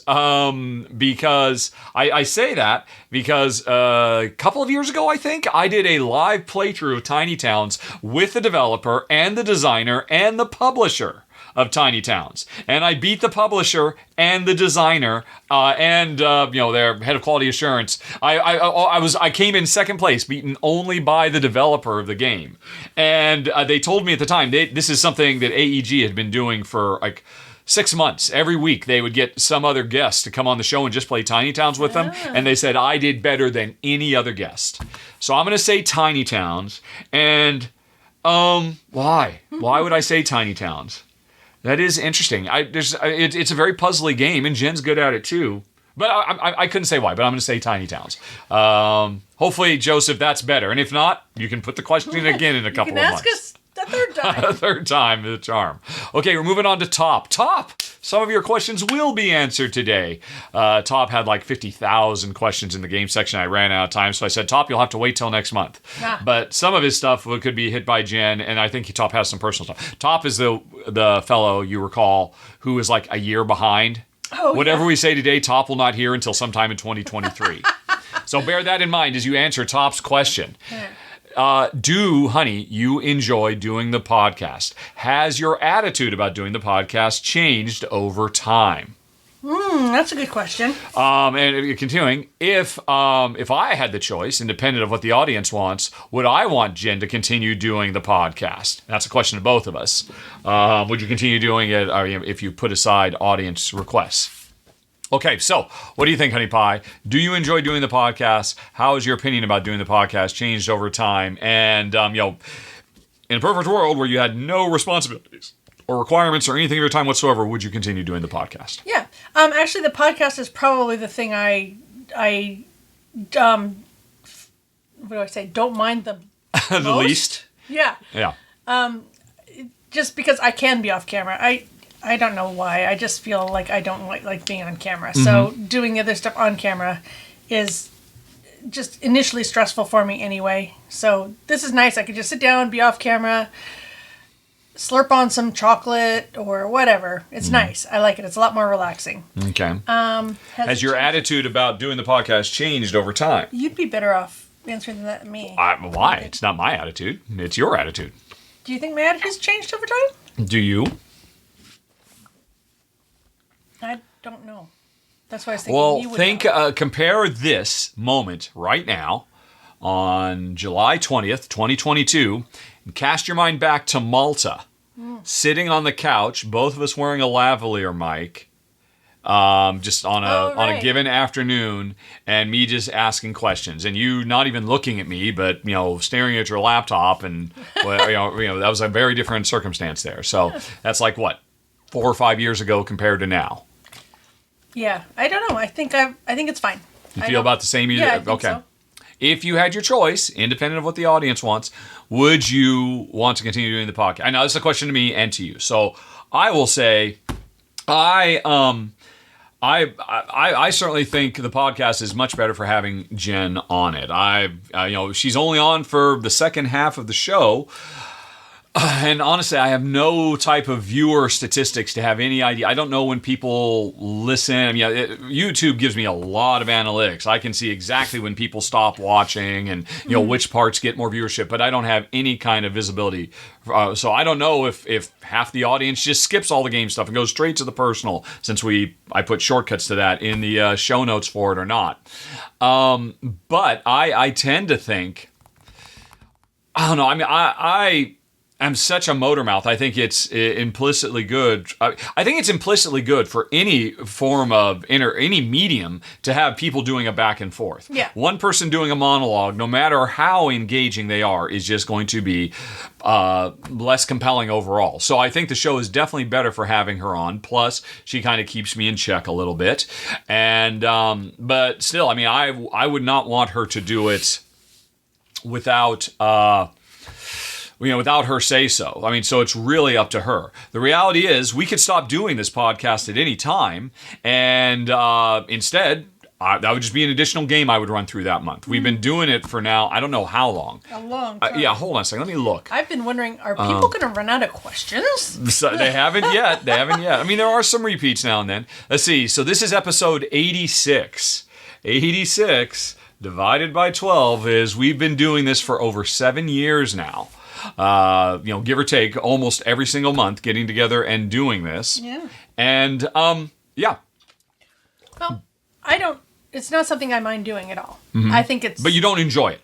Well, I'm not out there Given your druthers, you would rather not be doing it. Well, you're not seeing me doing it for my own stuff. Mm-hmm. My glass business doesn't... I don't do You don't do any kind of promotional stuff for your glass. That's true. Yeah. You could... I've mentioned to her in the past, she could easily start a YouTube channel, because there's lots of other YouTube channels you watch for glass makers, and you've subscribed to all them, but you won't do it yourself. Yeah, I don't know. Mm-hmm. I think it's all part of... What I like about my business is I like making glass. Mm-hmm. I don't particularly enjoy selling or talking promoting or any of that. And so I think that's probably similar to this. Yeah. But this is easy because you, again, do most of the work. Yeah, so yeah. I can show up, and as long as I'm not on camera, it's very low stress for me. Right. So, you are 100% in the I could take it or leave it. Of all the things that we do, this is probably... The one you mind the least, but not the one that you like the most. Because you seem to be hesitant to say that you actually enjoy doing this. Oh. That's the question. That's what Top really wants to know. Oh. Are you having fun doing this? Or should I cancel the podcast? Because that's the other thing too, folks. The podcast is, for the last 6 months or so, has been just on the razor's edge of being canceled. Because with the increase in inflation and, changing demographics or whatnot, the monthly income I get from Patreon has been dropping. Over the last 6 months, it's dropped by... almost $1,000 a month, almost $12,000 a year. My income has dropped. And one of the first things that I said, oh, well, you know what? I put to the Patreon backers, well, we have definitely dropped below the funding level where Jen will continue to get on camera and I will continue to do this podcast thing, because I'm paying Jen to be here. Make no mistake. The podcast is one of the bigger ticket items in the things that are funded by the Patreon campaign, because it's less about me and more about her time. Because her time here could have been spent upstairs making more glass and pursuing her own agenda and her own dreams. And so. Actually, when I put that question to the Patreon backers, hey, would you rather me continue doing the podcast, or would you rather me cut the podcast and keep a run through? Because I got to cut one of these two things because my funding has dropped. Because it's like $12,000 a year I've dropped over the last 6 months, and it was really kind of went both ways. There wasn't a very clear consensus, but then somebody stepped up to sponsor the podcast. So, okay, fine. The podcast is no longer covered by Patreon. But that's going to come to an end. In fact, I'm recording this. We're halfway through recording this episode right now. I don't know if I have a sponsor for this podcast yet. I'm waiting to hear if they're going to go for another month or not. And if they decide not to, that means this month there will be one less run through to make up for the. So anyway, all that is kind of incidental, but tangential to the question of continuing to do this at all, which is really Top's question. All things being equal, honey, would you want to continue doing this? Yeah, I think that this is nice. Would you rather than doing the podcast have one more game we play every month so that I film it every month? Well, I enjoy playing games with you as well. Mm-hmm. I don't know. I actually think it's interesting to hear what people want to know the answers to. Okay. So I guess that moves that firmly into the positive category of I find this interesting. Okay. All right. I mean, you seem to be really kind of hedging early on, but that seemed to be a little bit more positive declaration of, no, this is a good thing. I like this. Yeah. It's not that I don't hate it. You've switched from don't hate into kind of like a little bit. Well, okay, but you're catching me on a very busy day. I've just been doing a very long online show, and I'm sort of carving out time right now when I probably ought not be. Yep. And so, unfortunately, the timing's not perfect. But things need to get done, so we're getting them done. All righty.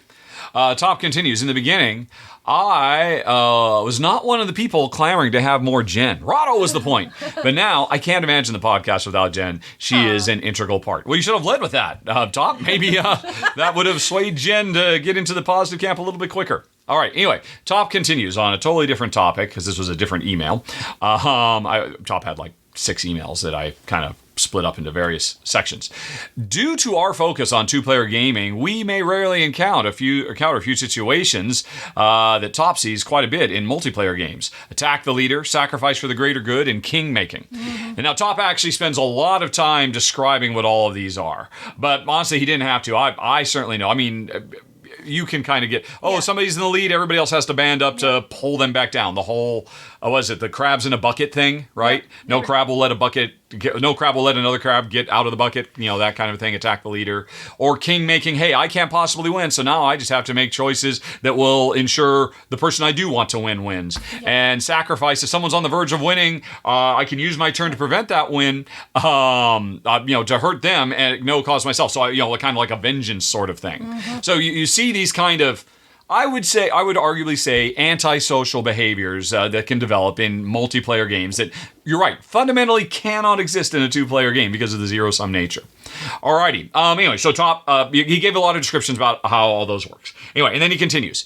If you were to play multiplayer games, would games that have these situations tend to come up make you rank them higher or lower, or do you not care?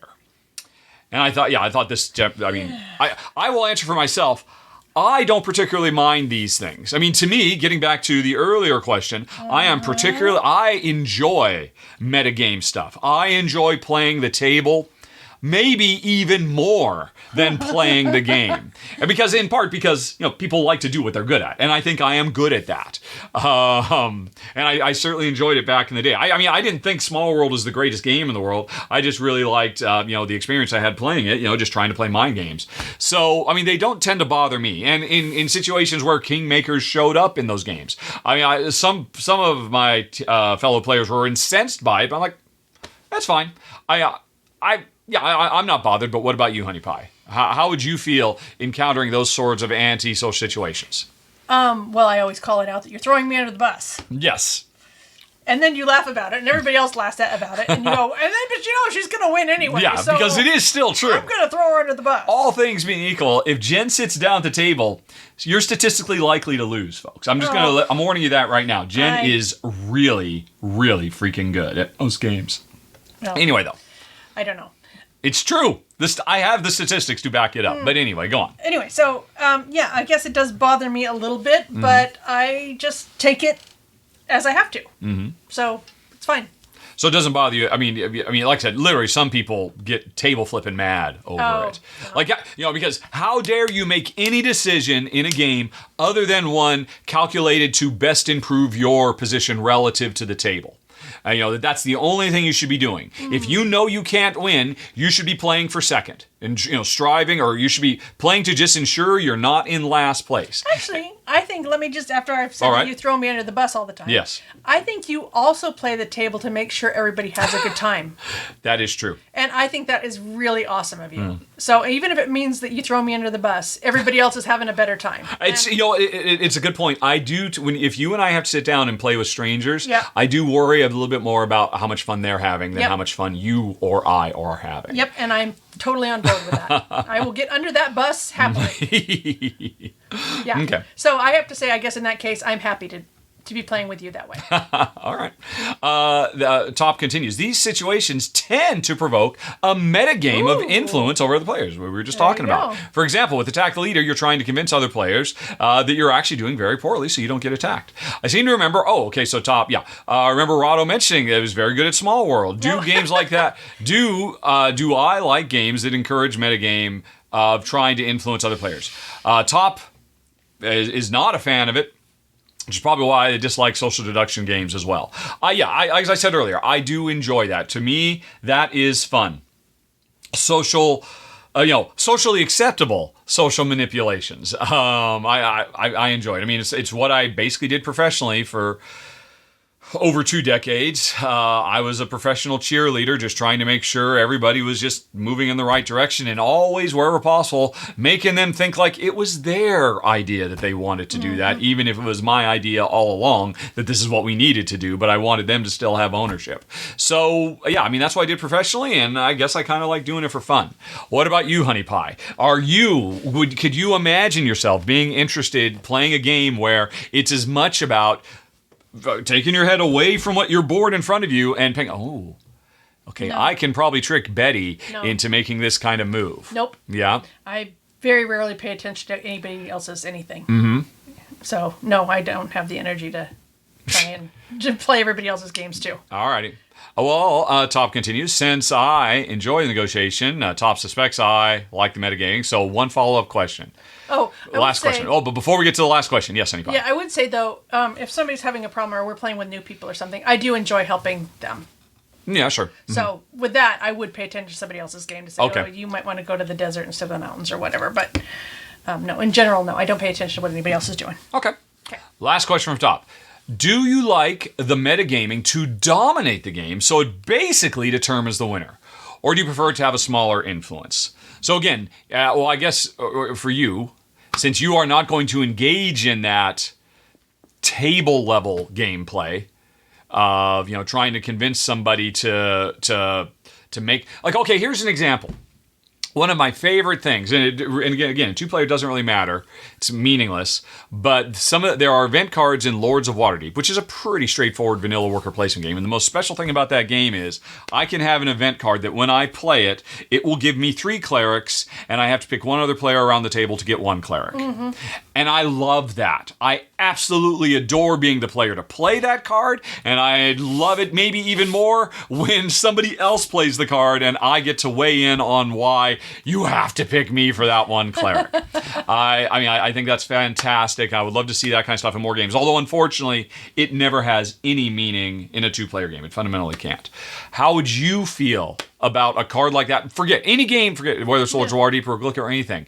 How do you feel about being put in a situation where those kinds of events come up, where, hey, that extra cleric might win me the game, and I better lift my head up away from my own calculations and figure out how to convince Bob to give me that cleric? Yeah. How would you feel about that? Well, I suppose that doesn't bother me because I know I need an extra cleric. And I could probably argue my point of why I should be the one to get it. What would your point be? Well, I don't know, whatever your point can only be, Bob, you're better off giving it to me than anybody else because it's in your best interest, Bob. Yeah. I mean, that's you have to make an argument towards their best interest. Mm-hmm. And the best way you could do that is, Bob, you have to understand, I've already lost the game. So you risk nothing by giving it to me. Let me prove to you why I have lost the game and why Billy over there is your number 1 threat. So if you do nothing else, do not give it to Billy. It's that kind of stuff. Yeah. So which you're really good at. Yes, and put into that circumstance, how you just want none of that. No, I don't really. I don't Yeah. like it. For a second, you thought, yeah, I could engage in that until I actually started role-playing engaging in that, and you realized, don't like no, it. you want nothing to do with it. No. But I will say I do like games that have the kinds of cards where you get 3 things and everybody else at the table gets 1. Everybody else at the table gets 1. Yeah. So you don't have to make the decision. So the metagame does not have to begin. Yeah, I guess so. I just Fair like getting enough. stuff on your turn. Yeah, for me, no, I think I like it as a spice rather than the main course.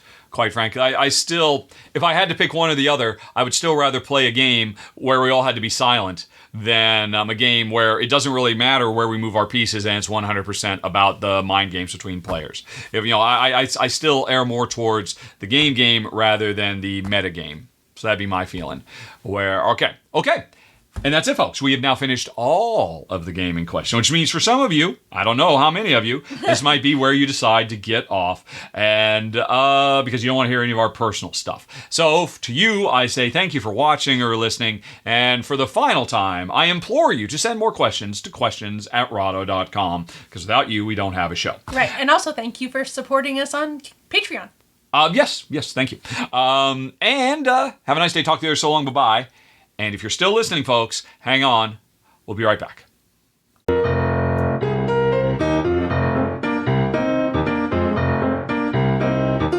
Okie doke, folks. It's time to peel back the masks and reveal our true selves to you brave folks who want to delve into the deeper psyche of me and Jen. It's time for the personal Q's and A's. Starting with Andrew. This is the one, it was not a question. Andrew just wanted to let you know, honey pie, the 3rd chicken did start laying eggs shortly after he sent the original email. Good. Remember, we hypothesized, I wonder if the dog is creating too much stress and all that. Nope. Just need a little bit of time to get settled in. So for Jen and anybody else who is concerned, Andrew's 3rd chicken is now laying successfully. Hey, Hoorah! Andrew, we have got 3 fresh chicks. Yes. Right now. Do you have the picture?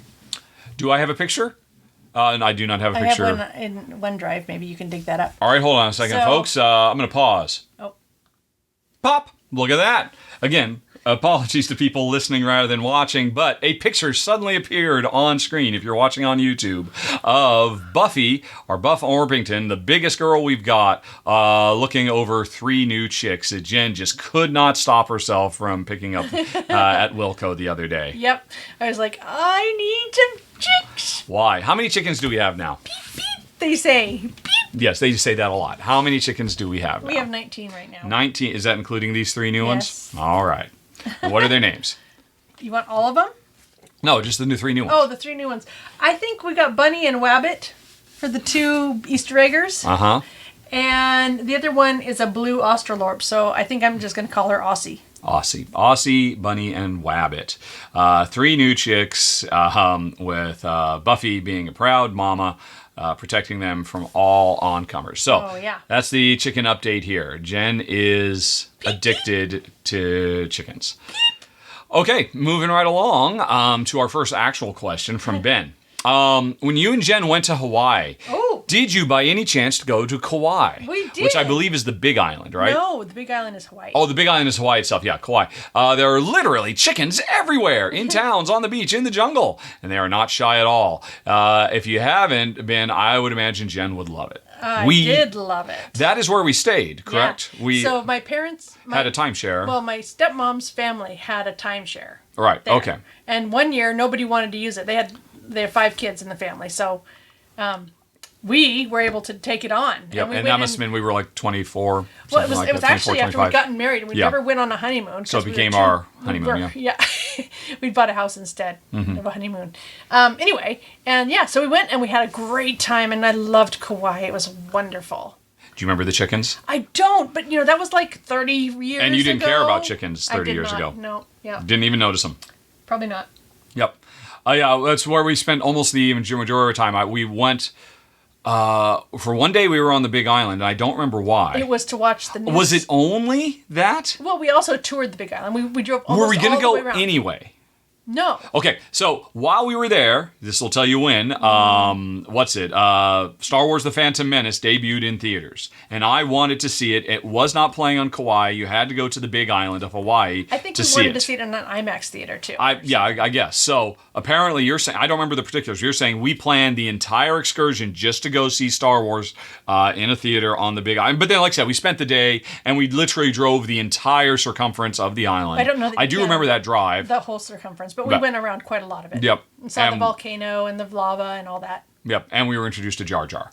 Oh, dear. But then we got back on a little puddle hopper plane, and then stayed in Kauai for a few more days. Yep. Right. Whatever it was, yeah. Yep. Okay, yes, and we recommend it highly. If we were to go again, I imagine, Jen would probably enjoy it even more now that she's chicken crazy. Alrighty, Daniel says, I don't know how the American law system works. Is there a way to get the abortion rights back into the hands of women? Can a referendum be held since, if I'm not mistaken, over 60% of all Americans are pro-abortion? In my country, you can hold a referendum, and if it's passed, it's codified. Not a referendum. Basically, the United States is, I think, in danger of becoming much more EU-like as time goes on, where it's much more about states' rights, and states are becoming more and more little independent many countries within, because the federal government is getting weakened. It is certainly possible for the federal government to pass a federal law that would guarantee the abortion, and therefore individual states would have to abide by that. It should happen. It almost did happen back in the 90s, but it failed to pass. And that is, at this point, what would have to happen. Since it's unlikely to happen because of the current makeup of the United States Senate, very sadly, it is going to fall more on individual states to try to protect the rights of their citizens. And more, individual states to protect the rights of citizens in other states, very, very sadly. That is the situation we're in, and it's a big cluster cluck, unfortunately. Alrighty, but Daniel then wonders, how responsible are Democrats for not codifying Roe versus Wade when they had the supermajority in the past? In 2009, most recently, but more importantly, back in the 90s. And of course, yes, the Democrats are very culpable here. Although, the thing you have to understand about the Democratic versus the Republican divide is if your brain chemistry, because when it boils right down to it, it's been proven over and over again, your predilection towards the left or the right is in large part a reflection of your brain chemistry. People are predisposed to want more authoritarian or less authoritarian leadership. And if you're right-leaning, you want authoritarianism. You want a strong man. You want a single voice. And that, if nothing else, you'll certainly have to give it to Republicans. They are good about getting in line and doing what the boss man says, and everybody moving in the same direction and putting aside whatever. There are so many Republicans who couldn't stand Trump, but they will vote for him anyway. And on the other side, the more liberal you are, the more your brain chemistry literally rebels against the idea of any kind of strong central authoritarian drives. And that is why the Democratic Party is at such a disadvantage in this regard. Because back in the 90s, there was a supermajority. There was a law that was pushed on the federal level, went quite a ways, but in the end of the day, it failed, not because of Republican opposition, which was universal, but instead because the Democrats themselves are like herding kittens. Because they will not, toe the line. As I recall, the bill was very, very progressive, and especially for the time, and there were too many Democrats who were not progressive enough. So it was killed within its own party. And you talk about 2009, Obama, his early term did have the ability to do it, but they realized they had limited political capital because, again, it's impossible to get all left-leaning people. The divide, it sometimes seems the divide between moderate Democrats and progressive Democrats is wider than the divide between moderate Democrats and centrists, and maybe even centrist Republicans. And the divide there is so wide, it is so hard to get any kind of super coalition that the decision was made in 2009. Yeah, we could really pursue this, but we're going to pursue healthcare instead. And that's why, it took everything, every bit they had while fighting, while fighting a recession, while trying to claw back from thank you very much, George Bush, bankrupting us with the war in Iraq for, a half a generation, clawing back from a huge recession while at the same time trying to go get closer to guaranteeing health care for every American meant, okay, we do not have the political capital to be able to pull our coalition together and make this happen, and at the same time pursue Roe versus Wade. So it was talked about, but it could not happen. And yeah, so how responsible are the Democrats? It's complicated. The problem is if you're a left-leaner, the example I gave, there are plenty of people who can't stand Trump, but they do appreciate having a strong, unifying, direction, and they'll get in line. What is it? Republicans fall in line. Democrats have to fall in love. And that's why that's a common meme in the political sphere. And so, what was I saying? So the perfect example is Trump versus Clinton versus Hillary Clinton. If somehow in some weird mirror universe Trump had been the Democrat, a divisive firebrand who a lot of Democrats liked, a lot of Democrats hated, and Hillary had been the Republican who, again, a lot of people on the right hated, a lot of people loved. All Republicans would have voted for Hillary. And Hillary would have won because the Democrats are very quick to say, oh, if this person isn't perfect, I'm just not going to vote. I just refuse. I refuse to compromise my ideals in any way. And on the Republican side, you do not run into that. No, they say it's a single issue. You're with me on that. Fine. Yeah. Everything else doesn't matter. And it's why it's so for people who are pro-abortion or pro-choice, it's a very big problem because that authoritarian streak that is just literally hardwired into people who lean right, is what allowed them to wage a 40-year campaign to take down Roe versus Wade. They have been working on this for over a generation now, and they finally pulled it off because they had a central unifying thing. I've been saying this for years. It's always been about abortion in American politics. It has always been about that. And unfortunately, our side has never addressed that in a way that was truly reflective of just how fundamental it is to every decision that is made in this country. And so for 40 years, they've worked on it and they succeeded. I do not believe it is within the brain chemistry of people who skew liberal and skew progressive to put aside their differences and wage a concentrated 40-year campaign to get things back to where they were, which I'm worried is what it's going to take. And in the meantime, that's on a federal level. Because we'll see in 2022, later this year, if this is truly a litmus test for the liberal. You kept saying, I refuse to hold my nose and vote for Hillary Clinton. Nothing could be worse than that for me to compromise morale. If you had done that, every liberal who did not vote for Hillary Clinton, who voted for Jill Stein or whatever, or just abstained, if you had voted for Hillary, we wouldn't be in this situation now. She would not have put Supreme Court justices on the bench who would take away abortion. It's on you. And forget about, I know Daniel's question was about the Democratic politicians. No, it's on the Democratic voters.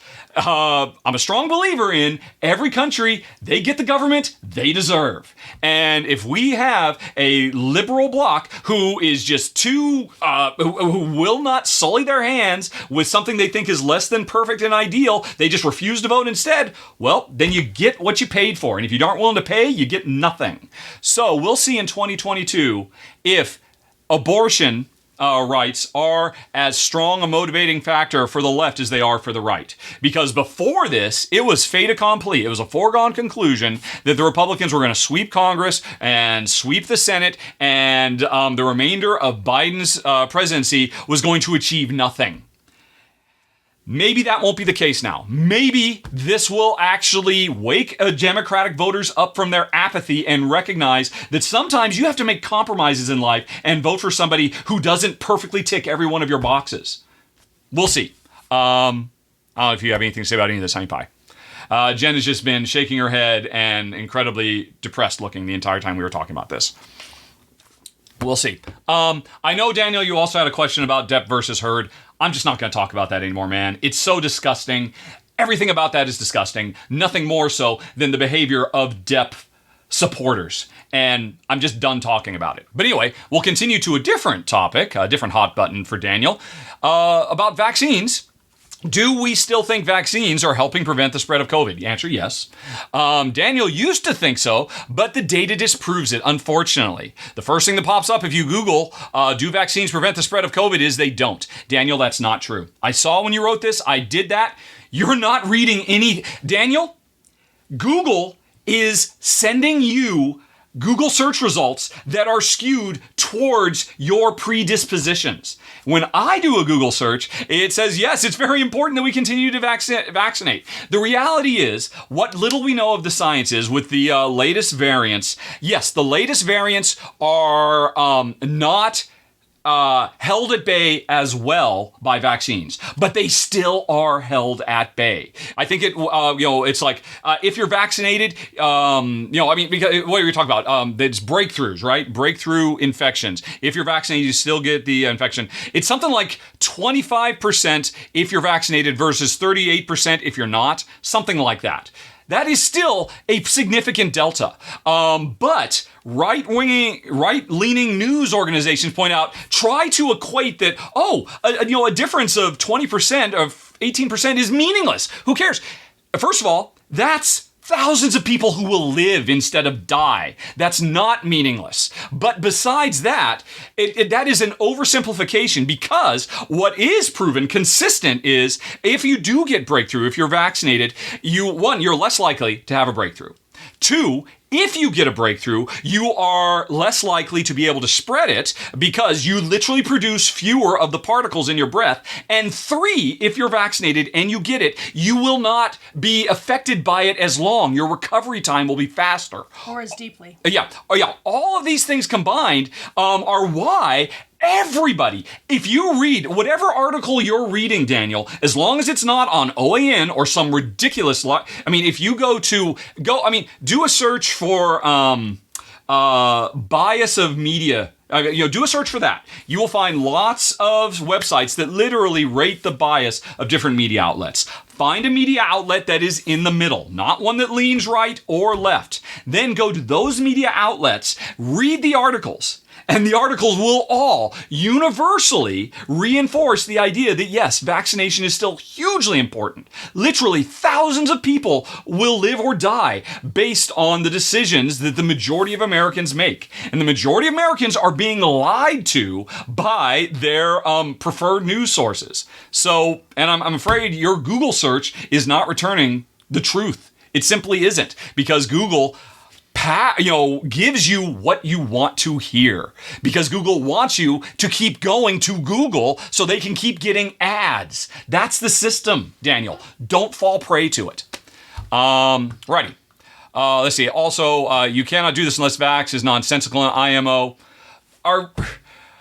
Is it nonsensical to have drunk driving laws, Daniel? Is it nonsensical to require seatbelts? Daniel, this is as important as that. And do not believe you're rightly. Again, do a search for biases in media.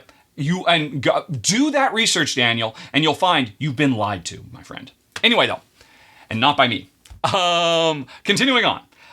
David just finished Obi-Wan Kenobi. Has a couple of questions, spoilers. I put those spoilers. We have our brand new section of the podcast this month, folks. After Jen's Words of Wisdom, after Dogs, there's going to be a spoiler section, and we will answer David's question when we get there. Gerald asks, all right, how's your mom? And what does she think of TV shows from the past compared to shows on Netflix? As I mentioned up front, my mom died in early June, just over a month ago now. And she went incredibly peacefully. I don't think I necessarily want to tell the whole story. Suffice to say, Jen and I were with her for her final 48 hours where she was unconscious and completely peaceful. Her last words were, we asked her, how are you feeling? And she said good. And it's been very difficult. And of course, just the loss and all that. And now we're having to deal with all kinds of stuff. Spoiler alert, folks. If you have loved ones who are about to die, get on their bank account as a co-signer before they pass on. Because if you don't, it's a real pain in the ass. As I just discovered today, as I just spent a lot of time at her bank. I am listed as the beneficiary. I am listed as the power of attorney. And none of that matters because I wasn't a co-signer. And so stuff is now bouncing because the bank has all kinds of crap. I'd rather focus on that because I just don't want to think about losing my mom. But she was a great woman. She donated her body to science, so I'm sure she's continuing to help people. And let's just focus on the other question. While she was still with us, what did she think of TV shows in the past compared to the shows of Netflix? I know what she thought. I will tell you. This makes me think happy thoughts. She hates it, or she hated it. There was one show we watched regularly, which I don't know if we're going to watch anymore now that she's not with us.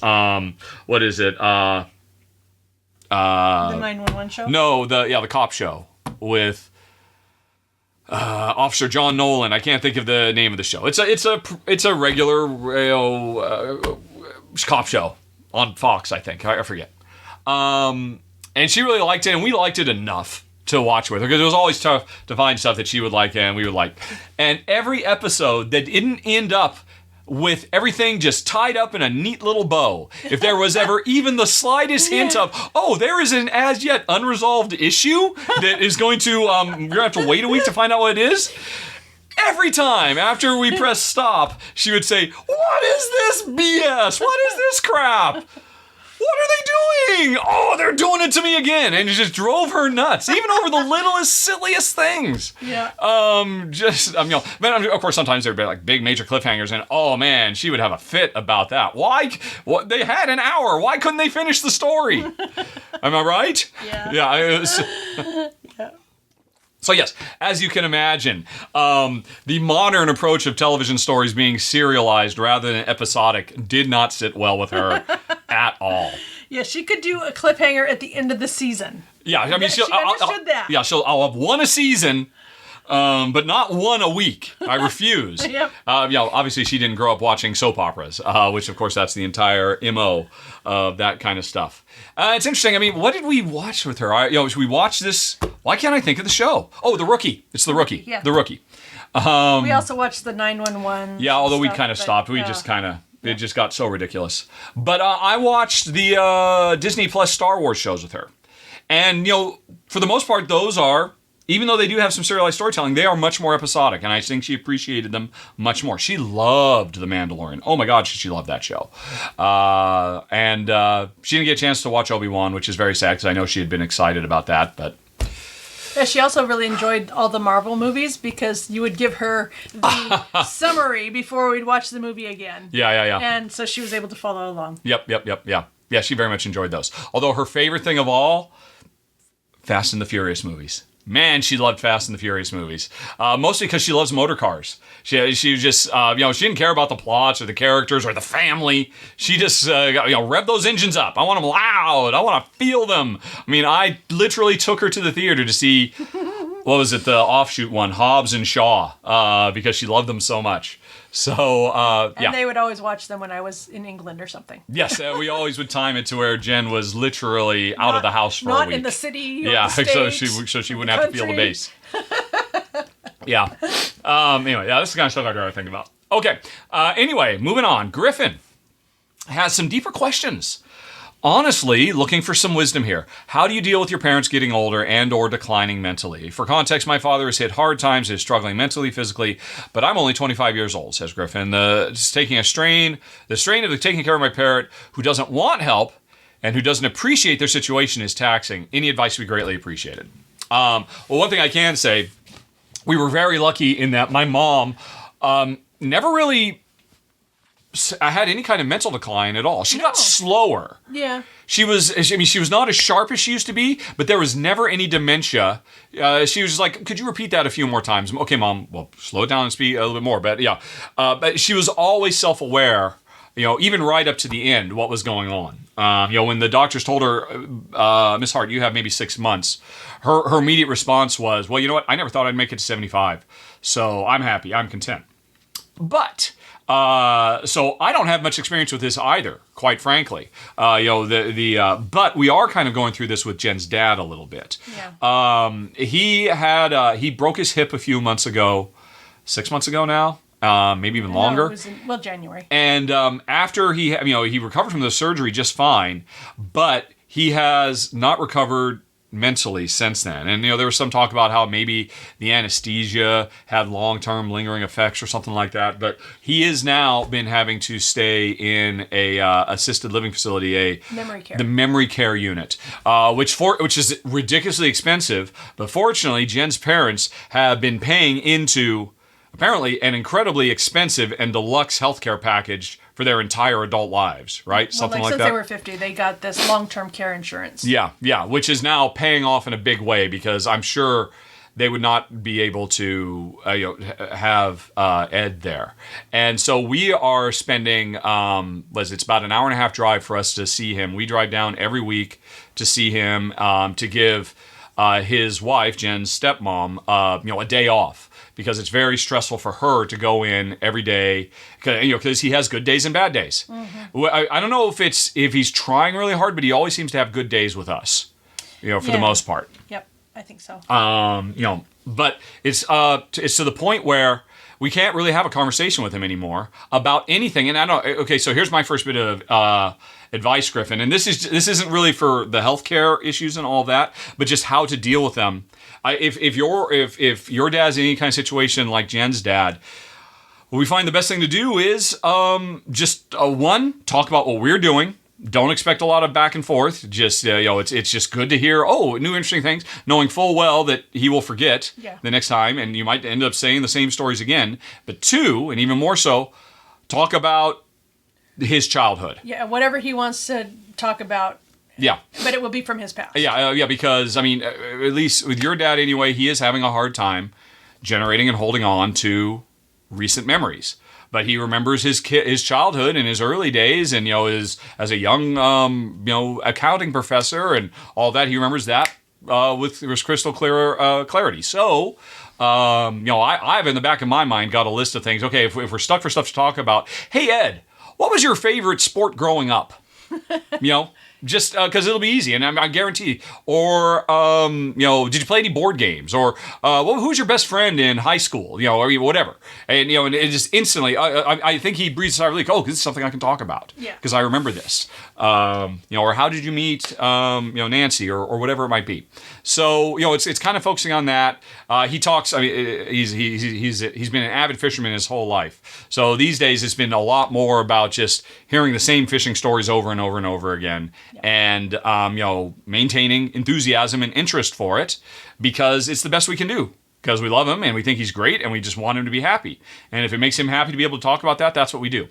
And I appreciate what you're talking about has, I guess Ed is not happy about his situation, but I think he is self-aware enough to recognize he is in a trouble situation. Sometimes he'll I really want to leave. I do not want to be here. He has cried with us a few times. But for the most part, if you ask him, he said, but you think it's for the best that you're here? He's like, yes, it is. And he'll begrudgingly admit it. He just doesn't want to be there. Everybody wants to be home. Exactly. So that's been very, very difficult. But again, we're lucky that I think for the most part, and really when he gets really pissy about it, is not with us because we only see him once a week, and Jen's his daughter, and he wants to be strong for her.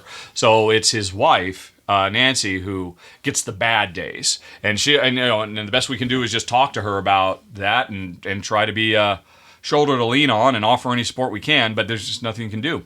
Well, and give her a day off. And yeah, except give her the days off. So I don't know, Honey Pie, do you have any advice for Griffin, who is having to go through all of this at 25? Oh. He says he's taking care of a parent who doesn't want help and doesn't understand their situation. Yeah, so very stubbornly refusing. Look, I can still cook my own breakfast. No, Dad, you can't. You'll hurt yourself. You'll burn the house down. You know, that kind of... I'm assuming, reading between the lines, it's that kind of stuff. I don't know. That is very hard. Yeah.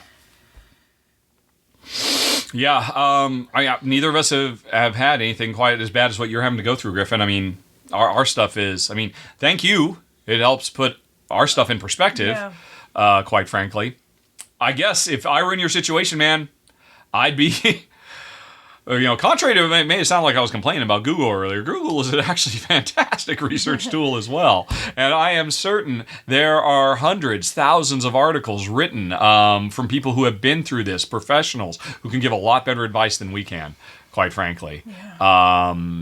And I mean, heck, I think last podcast I complained a lot about the bitter bobs of Reddit, but I guarantee you there are Reddit forums devoted to this, where people are getting together and explaining their situation and asking for advice. If I were in a situation, that's probably what I'd be doing. I'd be looking for help in a big group of people who have also been through this, because Jen and I, we're just kind of getting... the lighter end of this spectrum. Yeah, and also, I mean, my mom had cancer. Oh, my God. She passed away, again, relatively peacefully and quite quickly, but she was there until the end. She was there. She was and she had taken steps, because she her decline through cancer, the end was very quick, but she'd been diagnosed and she had a year or something like that, right? Yeah, actually a couple. And she very quickly... got all of her affairs in order. Yep. There were no surprises. Jen, I mean, so that was all. So we've been really lucky in more ways than one. And I'm sorry, Griffin, that you are at the other end of that spectrum. I wish I could help, but that's the best I could do. I would say, literally, I would go to Reddit. I guarantee you there are forums devoted to this, full of people who have lived through this, who are living through it right now, and could probably give much better advice than we could. Yeah, good luck. Yeah, good luck, man. Gosh. Alrighty, Joseph is curious about our interest in traveling across the country in an RV. What about the experience is so appealing to you? And before you answer, honey, Melanie also, coincidentally, in alphabetical order, would like to hear Jen's perspective about the Alaska vacation, as well as her insights into RV living and travel and what she liked about it. Also, why was Alaska chosen? Did Jen coordinate the family vacation? So, just so you know, I actually talked about this a fair bit on the R&R show recently. And if anybody's listening to this podcast, you heard me talking about this on the R&R show. Okay. So, I will put the thing over to you and see what you have to say. And Jen just said she is happy to answer that question, but not now, because she just looked at the clock. It's 3:30. Her online show closes at 4. I promised her this would take under an hour. And honey, I'm looking. It's been 31 minutes. It's only been 31 minutes. So we are still well under the hour I promised this would take. But somehow the timing has not worked out. So we are going to have to pause for a little bit longer, folks. We'll be back. From your perspective, we'll be back. Like that. Like that. Yeah. In fact, what I should do is I should start a snap and then pause, but I'm not going to bother to do that. You know how people do that, where they throw a dress on the ground and then they rise up out of it? I know how to do that. I can't be bothered. So hang on, folks. Answer incoming shortly. Answer incoming. All right, folks. It feels like a lifetime has passed. I barely remember what was happening. But, honey, I owe you an apology because one thing is, I said, what? According to that, we've only been recording for a half an hour. That's for the personal stuff. I just checked. We'd also done a half an hour for the game stuff. So we had been at an hour, which was what you called. And so I went long. But we're back now, folks. And Jen is ready to answer her question after closing her very successful Facebook sales show. And Honey Pie, Joseph and Melanie want to hear what is so appealing about RV living, and what insights do you have, and what you liked about it, and also why was Alaska chosen? Did you coordinate the vacation? Okay. Go. So there are some questions that are easier to answer than others. Well, So in whatever first of order all, you like. We chose Alaska because my sister and her family have been wanting to get up there forever. Ever. I think that's her husband's #1 destination. So. I am so shocked he hadn't been there before. I know. He certainly acted like he owned the place. He seemed to know everything about everything. He's a very wise and smart man. There and you very go. good at researching. There you go. Okay. So anyway, they had decided to go up for 2 weeks, and they were going to rent a big motorhome, like what was it, 32, 34, 36? I believe it was a 35 or a 35 or 36, yes. Something like that. A big motorhome because they have 2 kids. And the kids are, these people are giants. They're all 6'2" and above, except for my sister, who is my size. 5'3", probably. I think she's 5'2". Okay. I am a slight, tiny bit taller than she is. But anyway, so her husband and children are all above 6 feet. So anyway, they got a big motorhome. Mm-hmm.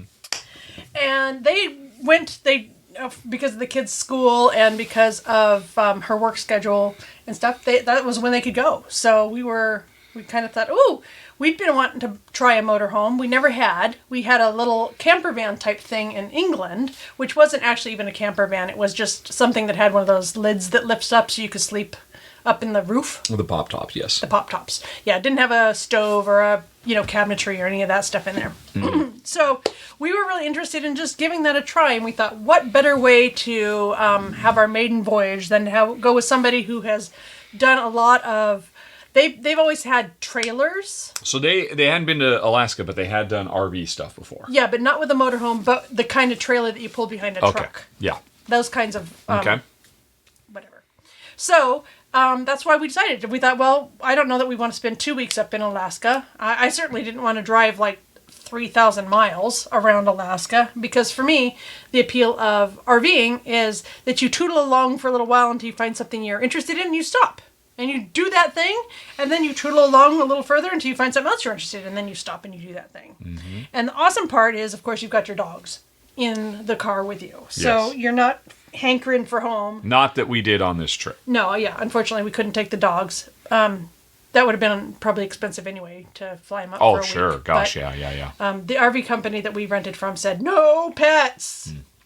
So anyway, that was why we decided on Alaska, was because they were doing it, and we went for sort of a And week. they were doing it just because it had been on their bucket list. Yeah, and so we kind of went for a week in the middle of their 2 weeks, and we just wanted to be on the Kenai Peninsula because that looked like there was a lot to see and do there, and so that's what we did, is we just stayed on the Kenai Peninsula. Okay. And the really nice thing was we both had our own rig, and the campground that we stayed at, actually, you forfeited your space unless you left your rig or a tent or a car. Which they were very surprised by. They had not seen that before. That most of the campsites we went to, they were first come, first serve. Yep. You couldn't reserve spaces, and if you did not have at least a tent, something as big as a tent set up there, as soon as you left, anybody else could come and take it.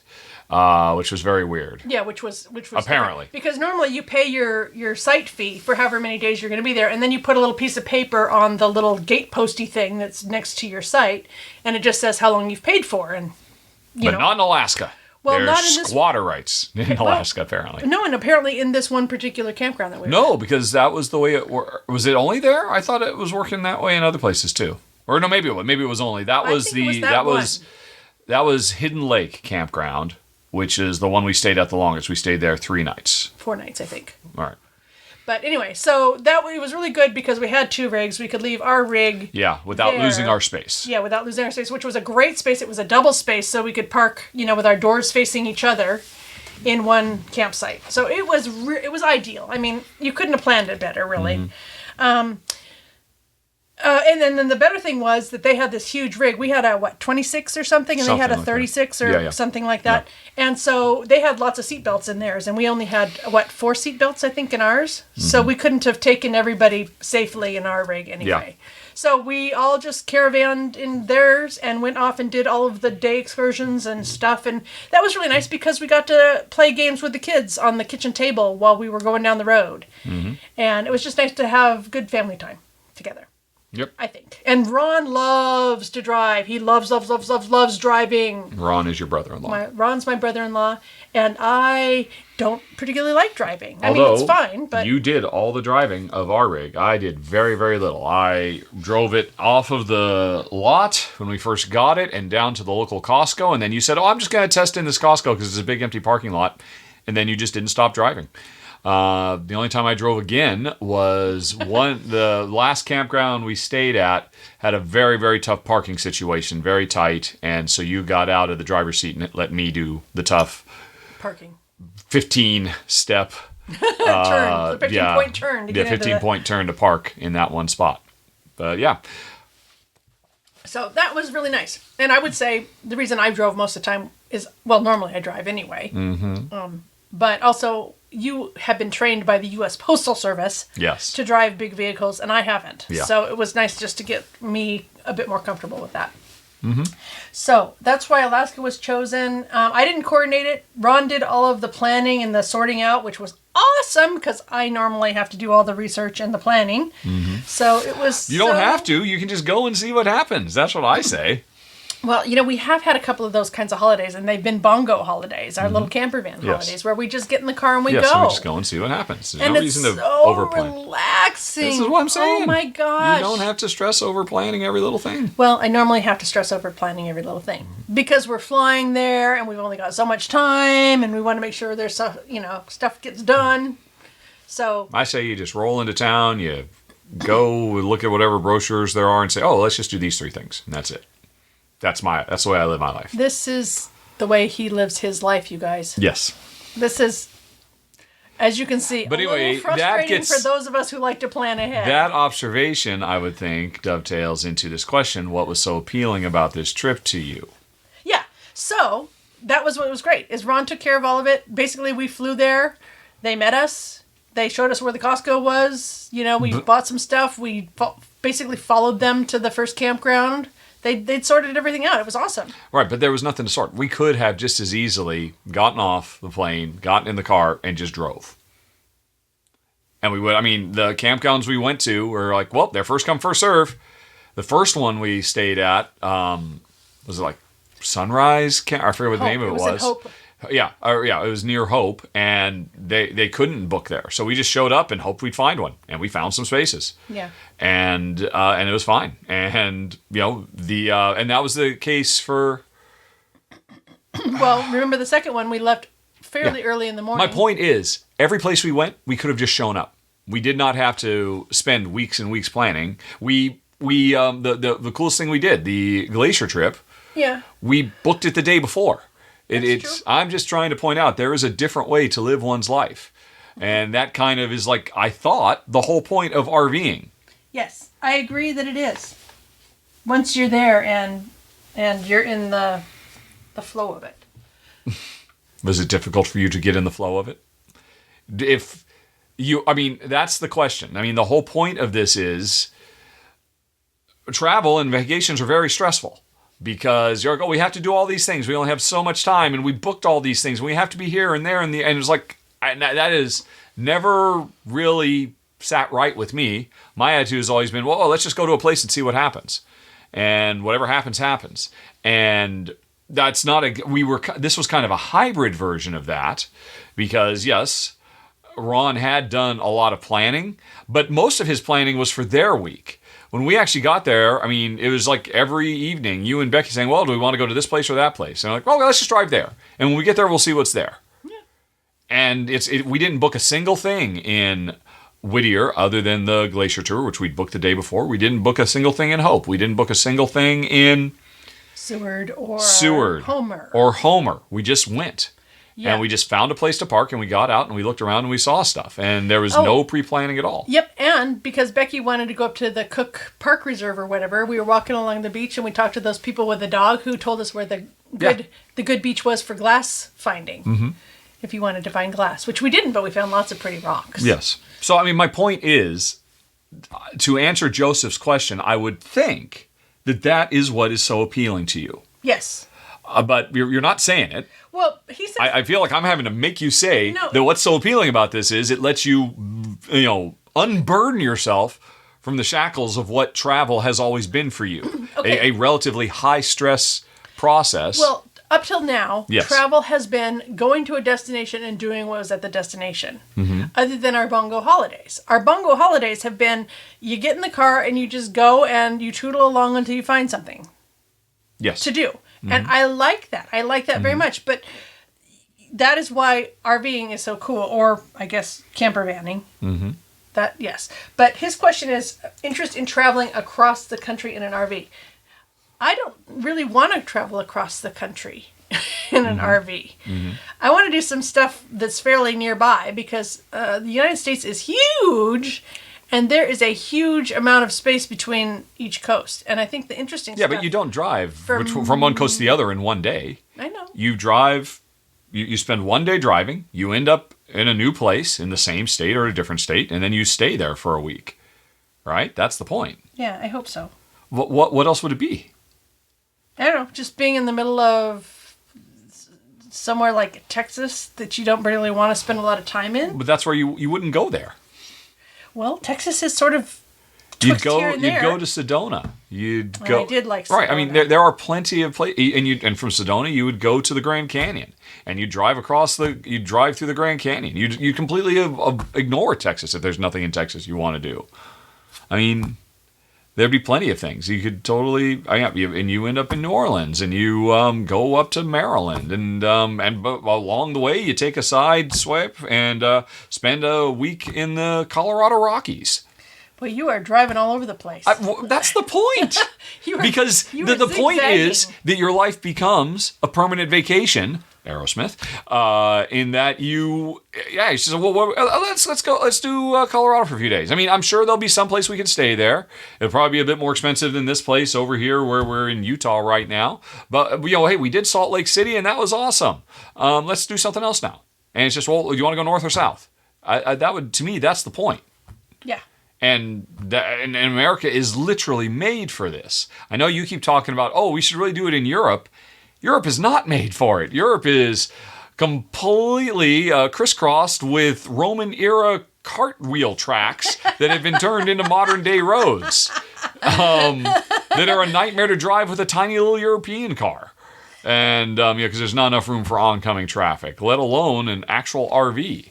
So we're working this out as we go, folks. I'm surprised that you're like balking at, well, let's live in an RV for a few years like your folks did and just go all over the place. Yeah. Because it sounds like you're stepping back from that now that we are 2 weeks returned home. And that's fine. I mean, it's a huge thing for me to I guess, get on the road full time.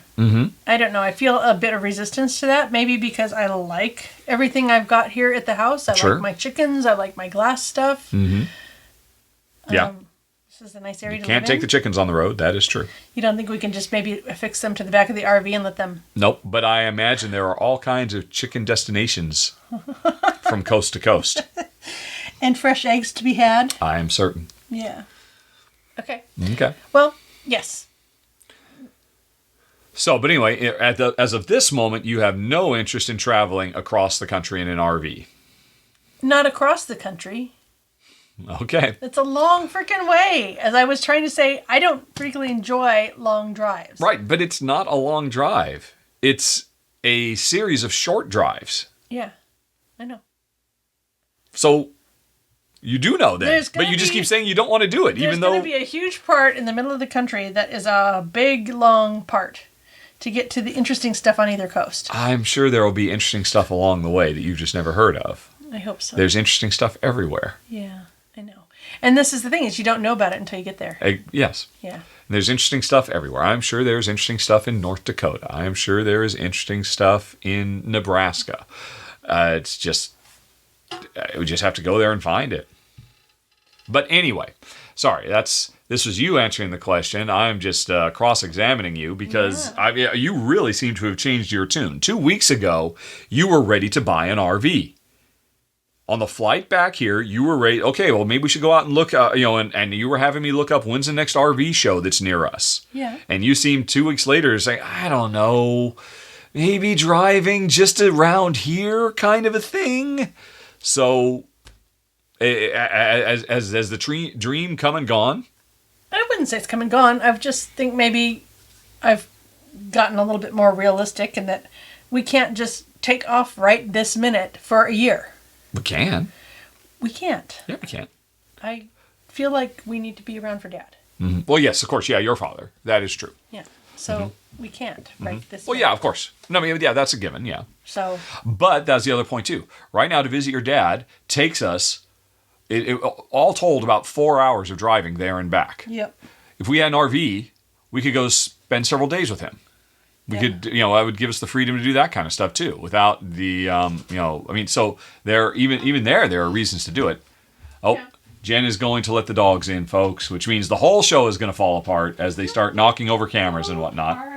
It's a Daisy. Every time Daisy comes in here, she breaks something. No, she doesn't. She does. She's lovely. Anyway. She loves us. So, I'm sorry, Melanie and Joseph and Jen. I know wanted to hear Jen's perspective, and I want to hear her perspective too. And like I said, in the course of this conversation, I'm very surprised. It was not the perspective I expected. Since the last time I talked to her about this, she was in a radically different place. And that's okay. I suppose I've just gotten back to my life here, and it's sucked me in. Mm-hmm. All right. So we will not be buying an RV in the next year, then, it sounds like. I don't know. I don't know what's going to happen. Okay. All right. But I would say right now I don't feel at liberty to take off for a year in an RV. Okie doke. Then I guess that is, unless you have something more you would like to opine about, what it appeals to you about the experience. I like the tootling along and seeing what we find happening into things. Because there's loads to see, and you'll never find it in guidebooks. You just have to be there. And see, that's my point. That could literally be your life. I know. I'm not saying I don't want that. I'm just saying that right this second. Okay. All righty. And do you have any other further insights into RV travel and living and what you liked about it? Because we've mostly really just kind of focused on one thing, the freedom aspect and all that. But what else? And for that token... It was nice to have a toilet in my car. I was going to say, yes, you were very excited about that. So I pulled over in Alaska and said, I don't have to hold it. Mm-hmm. I could just pull over here in this perfectly safe spot. Jen has a relatively small bladder. Oh. She, going to the bathroom on a fairly regular basis is something we have to plan our lives around. It's fine. People have bladders. You don't have to be ashamed. But it's true. So, that was something that was very cool, too. Anything else?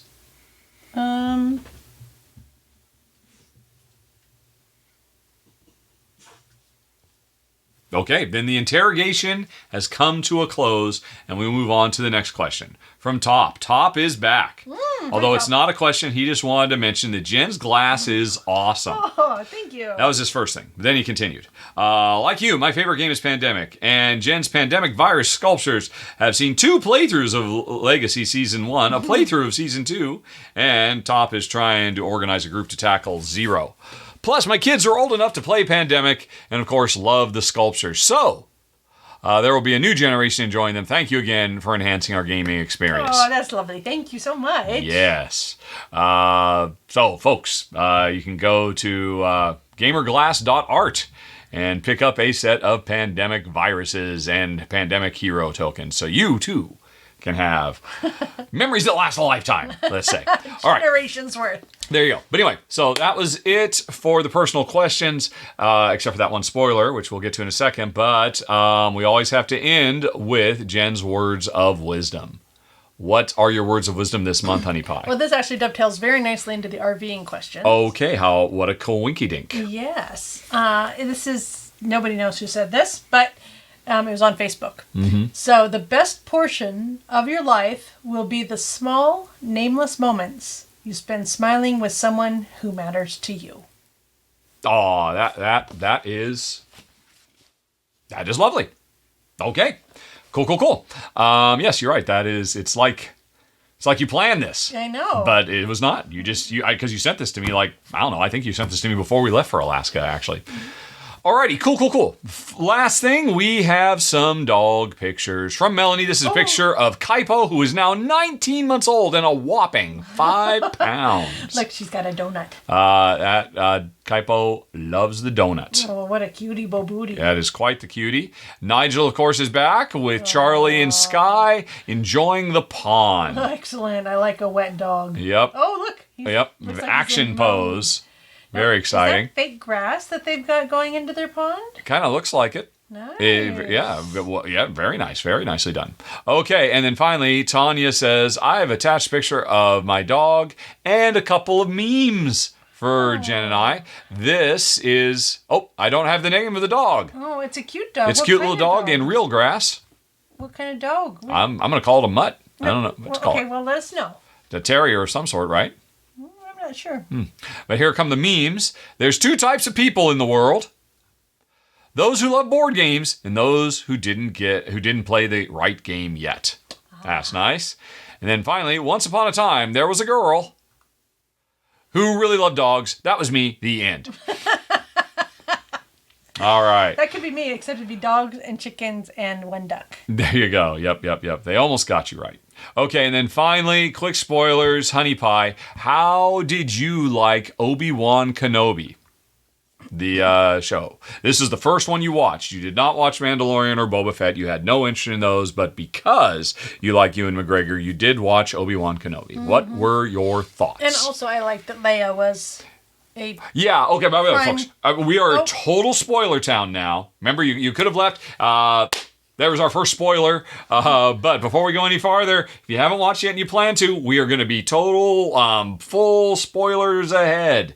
So, be gone with thee if you're worried about that, and we'll catch you next month. But otherwise, honey, pray continue. You liked Ewan McGregor. You also liked young Leia. I liked that Leia was a prime character. Yeah, baby Leia instead of baby Yoda. No, it's well, I know she wasn't a baby, of course, but it's just like, she was an incredibly mature young lady, I have to say. Except for when they didn't want her to be because they needed to create artificial stakes. I'm thinking specifically of the second episode when she'd been incredibly wise beyond her years, and then she spends the entire second episode just being a total idiot. For no reason other than to just make things difficult for Obi-Wan. Yeah, but anyway, go on. Okay. I'll go on at great length, but I'll let you go on first. Yeah, no, I thought it was pretty good on the whole. Mm-hmm. I thought it was a little bit weird that Obi-Wan was so weak at the beginning, and he regained his strength pretty well. Mm-hmm. But he seemed like he really, really, really was artificially weak as a plot point, and I didn't think that jived. Oh, I did. I mean, I thought that was one of the biggest. That was the biggest strength of the show, actually, for my taste. The fact that you have to remember, at the beginning of the movie, he is a broken man because, while they didn't deal with it in the prequels, from his perspective, literally millions of deaths are on his hands.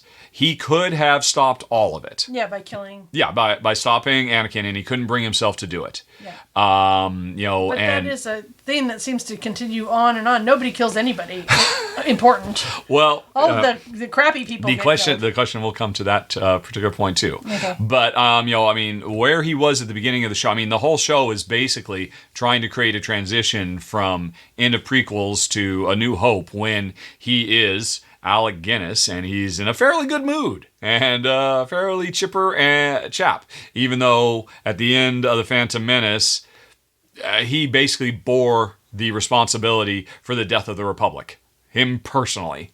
And so I thought that was actually very appropriate, that he was broken. He was pretty much just going through the motions. Yes, I'm supposed to watch over the kid. And, Owen called him out with so are you going to, you're not going to help this one Jedi, but you're going to train him. Are you really going to do that? There was actual genuine inconsistency because he realized, I don't know if I can do this. I tried it before and look what happened. But I'm honor bound to do this. You know what? I'm just going to chop up fish guts and just try to lay low, and because this is all my fault. And I thought that was actually very interesting, and him getting pulled back into the game because of the peril of Leia was absolutely brilliant. While the young actress, I don't think I think she was basically at a Jake Lloyd level. He played young Anakin, in that she did an okay job, but not a great job. But she was fine. She was fine. And really, as much as anything else, it was the subject matter that was given to her. There were definitely ups and downs. I mean, the dialogue was so trite. I mean, in the first episode, when I am literally saying lines, "You go too far, first sister. You don't go far enough." Yeah. I mean, I literally said that in my head before she said it. Or, "Thank you for your help. I didn't do it for you." I mean, that's just like that's like video game writing. Yeah. And that was like a common problem throughout. But Ewan McGregor was fantastic, and the journey he personally goes on. I did think Reva was an interesting villain, a former youngling who, I mean, again, spoilers, folks, who was on a path for revenge, and it turns out, oh, surprise, not revenge against Obi-Wan, although it's perfectly reasonable for him to assume that because he blamed himself for everything, but revenge against Darth Vader, and one of the cool... To counteract some of the coolest lines, wait, you're not hunting me. You're hunting him. That was cool. No, and you're not bringing me to him. I'm bringing him to you. That was good stuff. Yeah, that was good stuff. And that made me feel like Obi-Wan had the sauce. Yeah. I mean, because he was back on the horse. So yeah, that was. I mean, overall, it was by far the best Star Wars show, by far. And while I did have some little complaints about it, on the whole, it was definitely a journey worth going on. But now David has specific questions. So why didn't Vader just kill Reva? This felt like a Batman original series where the hero set up for a painful death and the villain just leaves, allowing Batman to escape. I think a contemporary series is aimed for adults should do better than that. The only reason I could think of is so that Reva can have her own series. I'm sure that's true, but you know what? I didn't bump against that at all. The way I looked at that moment, Vader just didn't care. I mean, he didn't care for that entire fight. It was so lopsided. As soon as she made her move that she had waited years to do, and she actually worked with Obi-Wan to make it possible, and she made her move, and Vader just instantly stopped her and said, yeah, I've known you were doing this for years. There's no surprise here at all. And he fought her the entire fight with literally one hand tied behind his back. He didn't tie his hand, but he was just, you're no threat to me at all. Swatted away, yeah, he literally, she was a child to him. And, the thing was, she didn't attack at the right time. If she'd attacked him when he was trying to hold back that ship as it was leaving, I think that would have been a far more appropriate time. I don't think she wasn't there, though. I'm sure she would have if she could have, but she wasn't there. So she tried to do it afterwards. And, Vader just didn't care. Either didn't care because she wasn't a threat, and the former head who came back, he didn't do it because he was still angry that she gut stabbed him, and so he wanted her to suffer. He wanted her to die the slow and painful death that she left him to die. I mean, as you say, Reva, she was left to die a slow and painful death. Vader didn't care. She was so beneath him and so not a threat that it wasn't worth a second thought to him. And the other guy, the Grand Inquisitor, was like, oh, good, just desserts. I'm happy with that. So to me, that made perfect sense. I didn't bump against that at all. But then David continues, and why didn't Kenobi kill Vader when he had the chance again? The atrophy of Kenobi's Jedi skills sure did come back quickly. He had them all the time. It wasn't that his skills had atrophied. His confidence in himself had atrophied. And it was the fact that Leia was able to come around and believe in him, allowed him to believe in himself. And again, that's the good stuff. And of course, he did not kill Vader because he saw Anakin's face. He couldn't do it. He simply couldn't do it. It's not just, again, 3 times. 3 times he's faced off against Vader. Because you have to bear in mind, they are literally, he said it in Revenge of the Sith. You were my brother. I can't kill you, my brother. I can't. So I can't bring myself to do what I need to do. And for the second time, he couldn't do it. And then in A New Hope, he couldn't do it again when they faced off the third and final time. And that's when he realized, okay, this is just going to keep happening.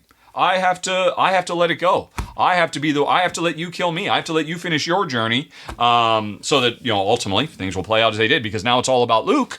But to me that made perfect sense. because they were literally brothers. They'd been through so much. I mean, they had grown together. He was like a son and a brother at the same time. How could he do it? Could you kill your sister if she were bad? I don't think so. I think that's the point. I think it's easy for us to say because we have the grander knowledge of having seen everything. Don't forget, Obi-Wan Kenobi has been a hermit, chewing up fish guts for the last 10 years. He's really not that plugged in. He does not know the full extent of the atrocities of what's been going on. And, in the face of the fact that I literally see your face and I'm not filled with anger. I'm filled with despair because, he's coming face to face with the fact that I failed you. And he said, no, you didn't kill Anakin. I killed Anakin. Gets him... puts him in a weird place and not a place where he just can't do it. He cannot kill his brother. And yes, a lot more people will suffer and die because of it. But he doesn't know that. He hasn't seen A New Hope like we have. Nor has he seen, the full sweep of, Star Wars Rebels, whatever other shows there are that exist. He just knows I have the chance to do it again. And just like before, I could have done it before, but I couldn't, and I can't do it now. And when they meet each other for the third and final time, he won't be able to do it again because he never would be able to do it. To me, that's pure total consistency and solid storytelling. I didn't have a problem with that at all because I believe the groundwork had been laid in the prequel series, which I'm a huge fan of. Alrighty, and then David says, is it too much for these to make sense anymore? To me, made total sense. I had other quibbles about the show. But in general, how did you like the series? Honey, in general, how did you like the series? Did I change your mind at all? Probably not. Well, I liked it, I think. Definitely the best of the Star Trek things I've seen. Yeah, Star Wars things, yeah. Star Wars things, yeah. Yeah, still a lot of fighting and killing. Mm-hmm. Yep. It is a Star War. Yeah. Yep. Okie doke, folks. That was spoiler time, and now we're truly, truly done. And once again, thanks for showing up, everybody, and hopefully you enjoyed the show. And we'll see you again next month, presumably, if the sponsor thing works out. I have yet to figure that out yet. I'm waiting to hear back. Maybe all this is for naught, and we won't actually put this anywhere. I don't know. We'll figure something out. But as always, questions at Rahdo.com, including spoiler-filled ones if you like. And we will see you again and talk to you again next month, everybody. So long. Bye.